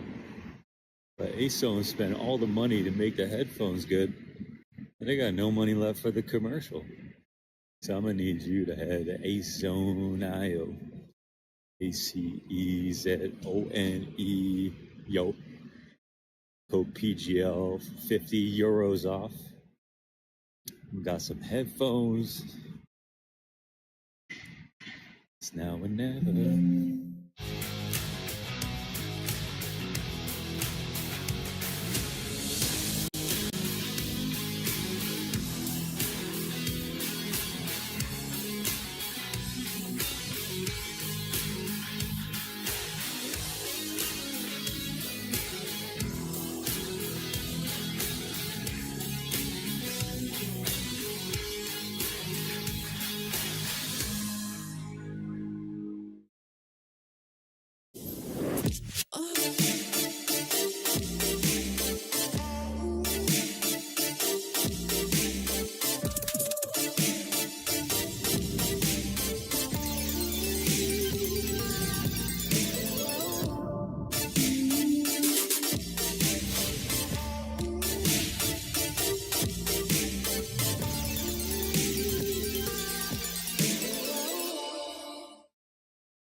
Welcome back. Mongols is up 1-0 after a strong victory on Nuke. We move on to Mirage, the pick of Mongols to try and close out this series. They can actually eliminate Omcall here, go 2-0, move on to tomorrow's games as well. Here's the series as we have so far. 13-2 victory on Nuke, no problems. Mirage, and then obviously a beautiful deciding map of Inferno, if we can get there. If Omcall can get there. There's nothing to suggest that they can right now. They do look very, very flat. It's been super uninspiring, to be perfectly honest. Yeah. Mongols, on the other hand, I mean, this is the kind of Mongols that we wanted to see, and we finally get it. It's about time. Yeah, it's nice to see. We mentioned kind of the start of the series, and even in the last map as well, with that Lynn Vision was playing. Like some of these Asian teams coming out of that region have really got us excited about them being able to cause some damage. Lynn Vision being one of them, Mongols being another one. And so far we haven't quite seen it yet, but you got a little taste there on Nuke in the previous map. Wasn't a perfect game out of Mongols by any stretch. I don't think you'll see many perfect games out of Mongols, but you saw some of the strength of these individuals and what they can do in different situations. Zeno obviously having a great game, Techno having some impact, 9-10 with the op doing good work. And if you switch to the side of Omcall, part of the issue of why that's a 2-13 loss is because you can't say that about any of their players. Krad wasn't there. Forrester wasn't able to find impact. Icy wasn't able to do much with the AWP. They got buried on Nuke. They really did. Like, it was very few rounds where you thought, okay, this could be really interesting. They just got locked down really, really hard. So even when they had some leads, it just wasn't really enough. That has to change. It is a best of 3, so they have a second map to try and recover from. But yeah, there's not a lot of inspiration to be found on Nuke. You just kind of have to forget about it. Say, okay, let's not think about that right now. We can review that another day. Now it's on to Mirage, where hopefully we are going to be a lot more ready and a lot more impactful. And one of the things, this map might actually be a lot better for Omcall as well when you consider like how restrictive Nuke clearly was when they couldn't get Krad having any kind of established success over in Secret, when they couldn't get Forrester dropping down vents. Mirage is a much more open map where you can have a little bit more flex. Icy with the op will have chances to have way more impact. So this map kind of opens things up, and we'll see what Omcall can bring to the table. Otherwise, they're going home early 0-3. I had him in my own 3 pick'ems, and then I changed it. Okay, that makes me sad. Yeah, you missed out. Maybe we don't know yet. Icy, it's a start. Finds Messina up there, and I think he even goes to check and see that no one else is really in the palace. So he's got a bit of a read on what's going on. Is Nickelback taking down Techno? Yeah, they've been way too thinned out before ever even really beginning. Not even a chance for a trade. Good find back from 9-10. Got no patience for any Techno, Jason. He wants to be a rock star. It's Ence2 trying to do something. Listen, I need you to listen to the Nickelback so I can make more stupid references. I thought you were gonna work that right into a Nickelback joke. I thought you were gonna bust it out on the pistol. Listen, I'm close to singing myself, so I'm just. We got other ones there. We got Travis in the mix. Great Scottish band. I really love them myself. So don't know a lot about Scottish music. But this one guy, this one band is great. Yeah, one band. Sure. Also Sing, another song called Side. Do they use bagpipes? They don't. It's just a sort of generic rock type stuff. It's pretty good. I like it. Yeah. This round is looking to be a quick one. In the middle, a Deagle fight is broken out. So far, it's only one casualty on the CT side. It's icy to go down.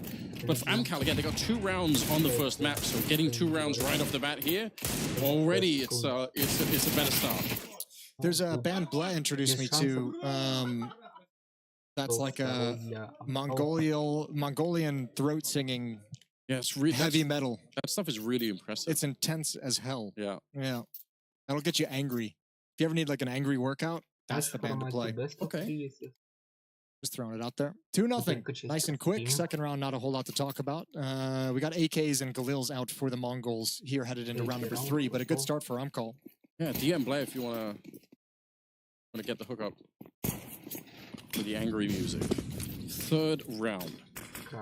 Ooh, that's very sketchy. Looked like he dipped his toes down below that smoke, but either way, it's going to be a bit of a trade here. Nickelback does get the kill on Senzu, but Blitz takes one in return. And look at this little mission that Messino's on. Is he going to get hurt at all? I don't think so. That's a free kill onto Icy, and the A-bomb side in a lot of trouble. Oh, I feel like you never expect that route to be ran by an attacking side coming out of Palace whatsoever. That one sucks. The swing in towards Connector wasn't necessary as the smoke was coming down, and Techno's going to pay for it. You called him out on Nuke a couple times for making really aggressive, over-aggressive plays even, and this one might be spiraling out of control.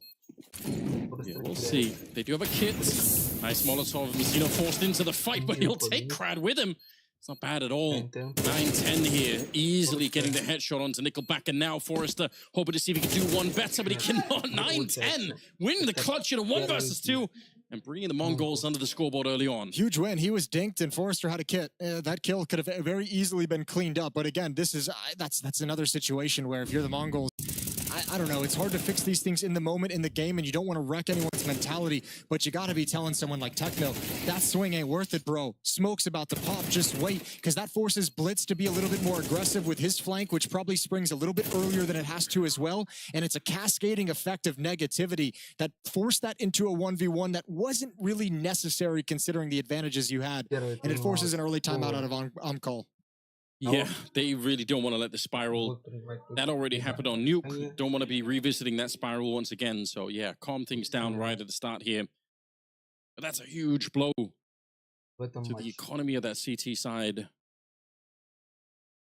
Because I'm sure...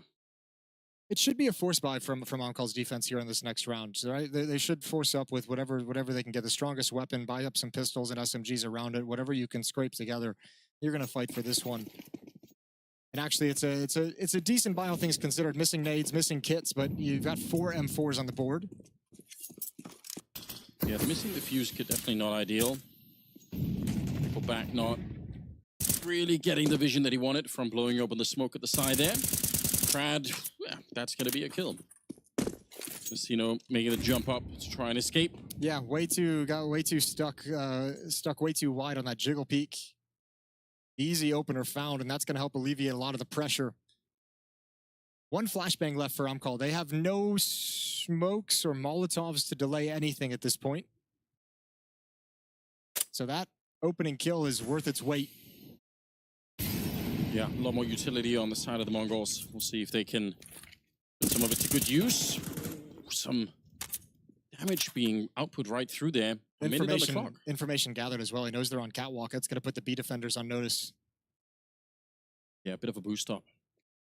Seeing anyone there. Travis first to be tested, and he'll come out. A nice kill to begin with. 45 seconds. Backup's being called for. They're rotating in towards the market as well. Trying to get rid of Travis and the Deagle here for Icy. It's boosted up and it reveals itself a bit early, but it maybe doesn't even matter. Well, they know that it's up there. Maybe now it does after all. He could have stayed hidden. He could have stayed as a surprise at the end of the round. 2 versus 2 now, and a nice shot from Crad. 25 seconds left here. Another potential clutch here for 9-10. He didn't last round, but he can't find the last player. Does go down. It's a really close round. Yeah, they never saw that there were 2 over in market whatsoever. And man, that hit, if you had a 5th player coming into that B bomb site, that would have helped out massively. That first kill was everything for Umcall's defense. Right there, nice and easy for Crad. Travis as well, holding on for a long time, allowing Icy to activate and get involved before the bomb site is being swarmed. Beautiful way for that boost to have some impact. And Mongols, despite the fact that they had all the utility when they pulled the execute, at the end of the round, it had all been used up. Umcall hold on, and it's Mongols who have to save a little bit. Yeah, into the middle they go. Icy being tested and coming out absolutely fine. 3 kills on him. Ooh, Techno making this a little bit more expensive. Still okay, but would have been more fun to keep 4 people alive, obviously. Sure, good shooting from Techno right at the end of the round with that Tech 9. AK is going to come out again. That's not a confidence-inspiring shake of the head. No. No. A little bit of frustration creeping in. 4-1 scoreline, though. I mean, for Amcal, again, rub it in too much, just doubling the scoreline they had on Nuke. We'll keep track of this as well. It's 5 opening kills in all 5 rounds for Amcal. Mongols have yet to start things out with the first kill. 9-10 almost had a chance there. A quick peek with the AWP and rattling off a shot. Nothing fancy here for Mongols. A little bit of mid presence, the mid shot with the AWP, and now they're going to creep up ramp.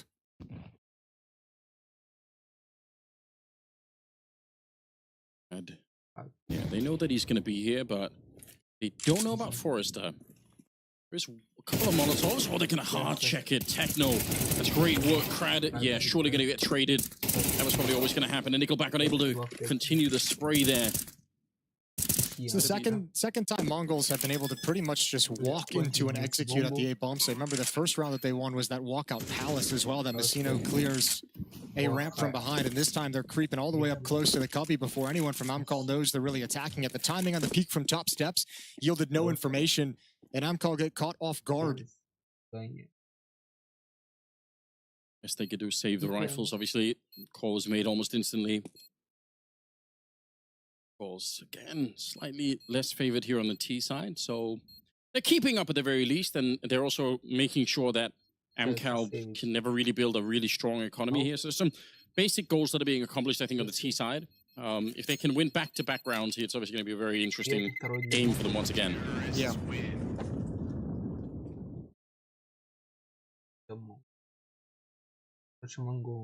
See if they can keep abusing.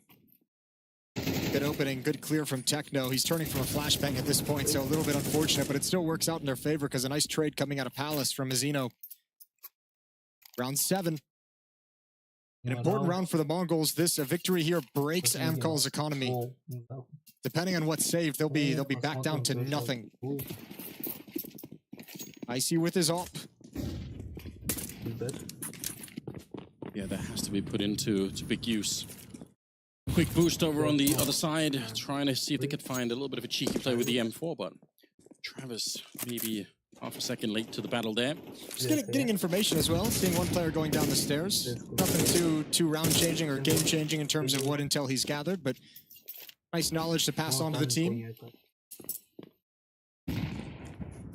And this is a very strong position from Forrester, not only in the engagement, but it's an early warning system, and you've got a lot of confidence of a player being able to hold something off.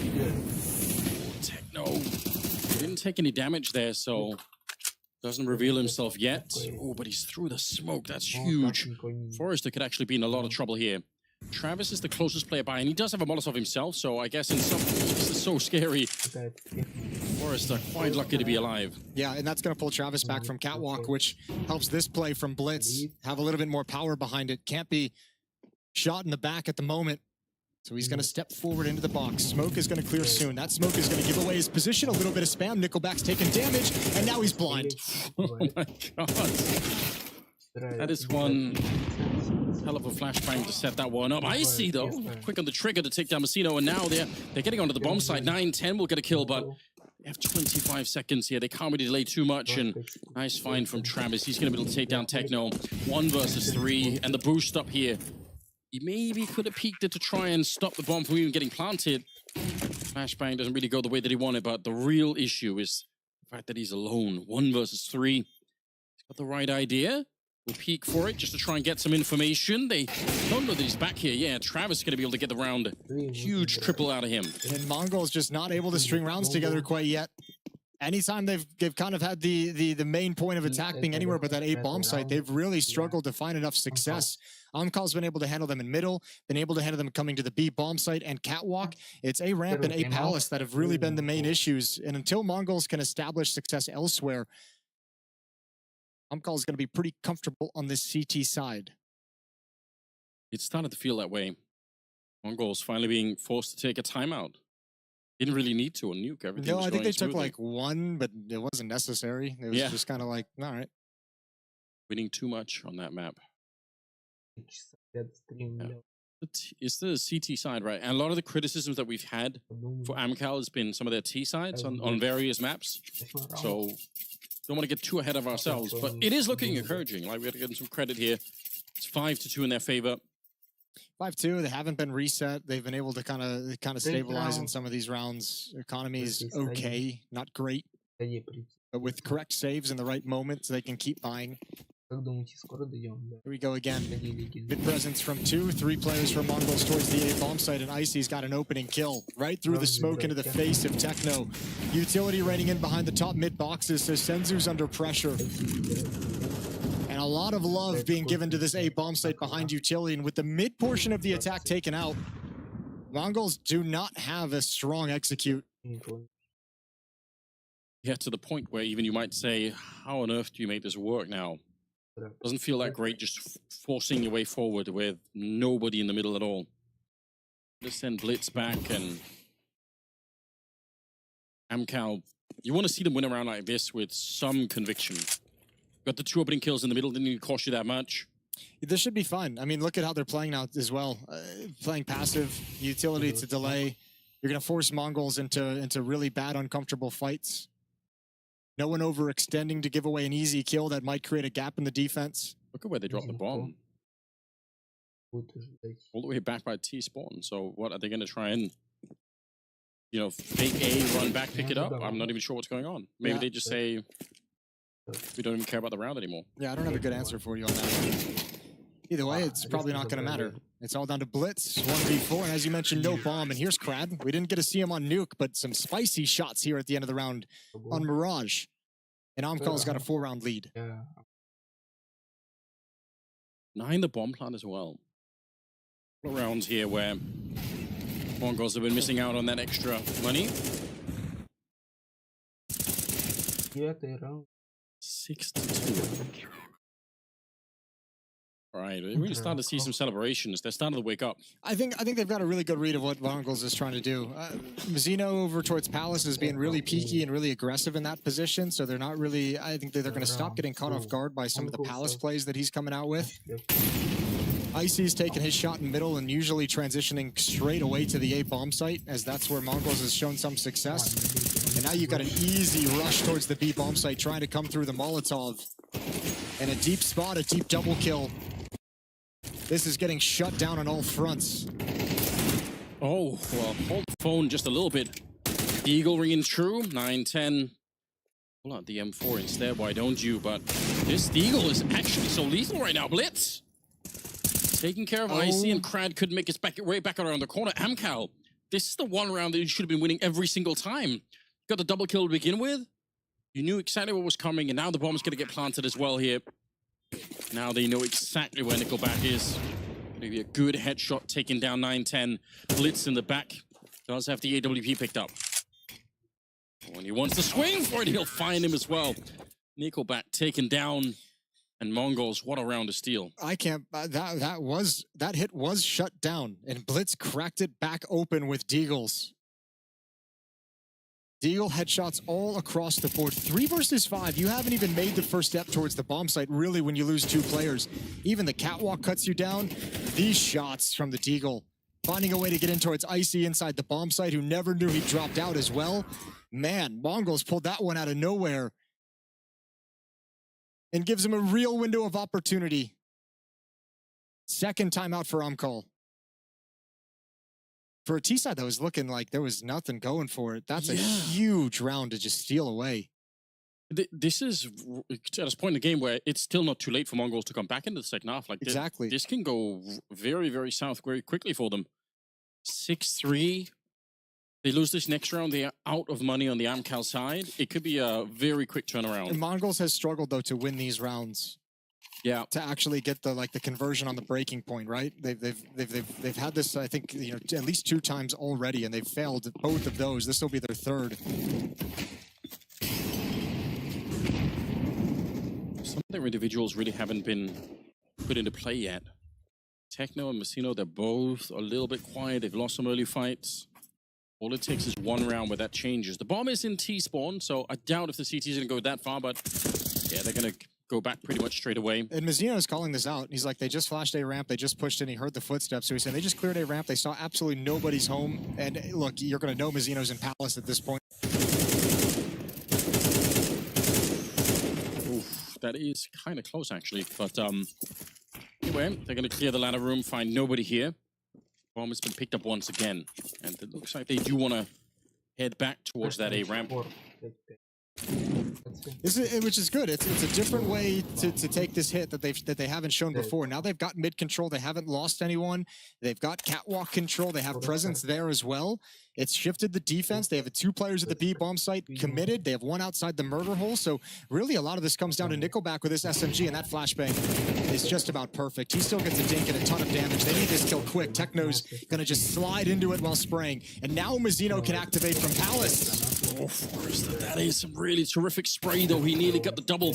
They are so low on health on the other side. Crad having an easy time picking them up. Techno's going to get dropped in spite of what looked like a blinding flashbang. It just wasn't quite enough here. 20 seconds left. Senzu, too many targets on the other side. Forrester, he did a lot of work in that round. The advanced position of Travis into falling back, and like even though he doesn't get any kills, he just does great damage. It's the fact that it takes them a long time to actually turn that corner and eliminate him. By the time they're ready to progress towards the bomb site, everyone's arrived. Everyone's shifted over. They did a wonderful job of getting Amkal out of position, and Amkal did a better job of getting back in position when called upon.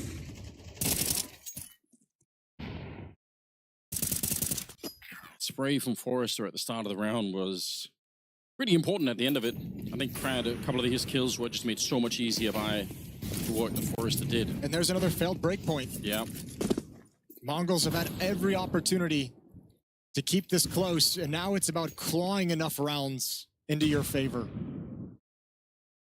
Last 2 rounds of the half will be force buys for Mongols, whatever they can get. Yeah, that really has been the story. Amcal, a couple of times teetering on the edge of economic ruin, but all the time just making it through. Forrester, yeah, he's got the right idea, and he'll find Techno. Another round where Techno's kind of shut down before he could do anything. He got lured into that play. Getting shot through the wall made him feel like his position had been discovered. Well, they could have used that kill. Krad's brought very low, but that opens up catwalk for the attack. Travis is going to handle business. Senzu goes down. Travis knows there's one more coming, and he also knows the split is going to try and be connected through hall, so backs off towards the corner. Molotov's down. Forrester still in position. Absolutely expertly played. What a first half he's had so far. 4 kills in this round for Forrester, locking down that B-bomb site. And again, these are individual efforts out of the Amcal guys that we didn't see on Nuke whatsoever. A little bit different, obviously, starting on the CT side here on Mirage. But none of the power players ever able to get going and get warmed up into the first map of this series. But they've arrived on Mirage, and what a difference it's making. Yeah, no question about it. 8-3, no bomb plant once again. Mongols having a tough time on the second map, but it is their map pick. Yeah, both teams struggling on their own map picks. Both teams struggling on the T side of their own map picks. Galil laying down some covering fire, but they go 1 for 1 in mid, and look at the damage down to 910, down at 13 HP. Senzu's at 45, and Nickelback still wants to fight. Techno's thinking about sneaking through, but Nickelback, he should have won that fight, but he can't somehow. Unbelievable. 3 versus 3. Is that enough of an opening? Sino's managed to sneak his way through. That's a lot of damage on the Forrester there with just the Molotov. Crad making a bit of noise. Messino can't land the shot anyway. Okay, still a 2-on-2. They don't realize how low the HP is as well. Otherwise, they'd be more than happy, I think, to challenge. The 910's extremely low as well. This turns into a very weird round. Both pairings are split on the map. Everyone's low on HP. Travis in a position where maybe he's going to get the sound cue just in time, but Senzu checking it out as much as he can. His teammates look quite far behind. Oh, he just saw it. Travis going to make the call for his teammate to start to rotate on over. He should be able to get this first one. There's the spray. I think 9-10. There's no chance of getting into the bomb site now. Molotov up as well. It's going to buy some more time, although Crad is kind of slowed down. He's not quite committed yet to it. Does buy an opportunity maybe for a 1 versus 1. Oh, what a position for Travis. All right. 9-3 at the end of it. What a first half here for Amcal. That's impressive. Yeah, very strong. Just returning the favor from Nuke, making Mongols look a little bit lost and silly here on Mirage. So once again, it's all going to come down to the pistol round. Victory for Amcal in the pistol means they might just run away to take us to Inferno. Mongols looking to get a comeback started with the pistol victory. Techno did a lot this round, but not enough to turn the tides. Nice finish. Yeah, this is a very, very different atmosphere. Like you mentioned, some of the individuals here on Amcal just finally showing up. Brad, we talked about him on Nuke, and he was not really doing a lot of anything, but he's got 14-5 at the end of it. And Forrester, the other player that's been playing very well, so signs of life. Signs of life. We've been looking for him. See what the pistol has in store for us. Mongols down by 6. Getting started in the second half. Heavy emphasis on middle. One window, one con, one kind of teetering towards catwalk. Casino, the responsibility of playing retake at this A bomb site, would love to grab just one kill if he can. Yeah, especially because they do not have the normal smoke kit combination that you normally have towards this A bomb site. So they're going to have a really hard time defusing this bomb. And CT spawn's been overrun, and it's only Techno here. They're going to have to readjust to come take care of these stairs. But as you mentioned, they don't have the resources for it. They have no nades, no flashbang to turn this corner. Just get really messy. They're going to go for one big swing. It's 9-10 and Blitz opened it back up. Some great headshots coming through. Nickel back on his own. Deep grenade, but it will make no difference. They have just cleaned it out. Well, they made that look very easy. Yeah, that was surgical. I built that up like it was going to be some difficult brawl, and just they pick them apart. Yeah, it felt like it should have been. Well done. Pistol round for the Mongols. Let's see if they can get the comeback underway. With a plant, you expect a second round bye. Yeah, surely. I feel like it's been a while since I've seen someone skip that. Jeez. A little head shake. It kind of sucks when you have 3 people that are all being initiated upon. No one is swinging right for the rest of the team. Well, you also had you had 3 players there, but one of them is obviously playing anti-flash, right? Because the normal protocol is that the CTs are going to have at least a flashbang, because that's where that whole idea of the utility, the smoke kit for the diffuse comes in, and it doesn't help that there's some instant 1-bullet headshots as well. Looks like a tech issue as we get a pause in the action. Fair enough. We haven't really had many today, so we're behind on tech issues. Didn't really have many yesterday either. No, tech issues have been solid here. The first CS2 major. First Copenhagen major. Yeah, I still... The first tech issue. First tech issues, yeah. I can't believe that we went through all of CSGO having no majors in Denmark. That seems wild. Yeah, it makes it funny in the context that... Go on. I know what you're going to say. All the Danish players responsible for putting Denmark on the map are not here. I mean, I don't actually mean funny. It is a little funny. Like, you have to laugh about it. Funny. I feel like you have to, though. Yeah, but looking at it from the player perspective, I can imagine, Matt just watching this be like, shut up.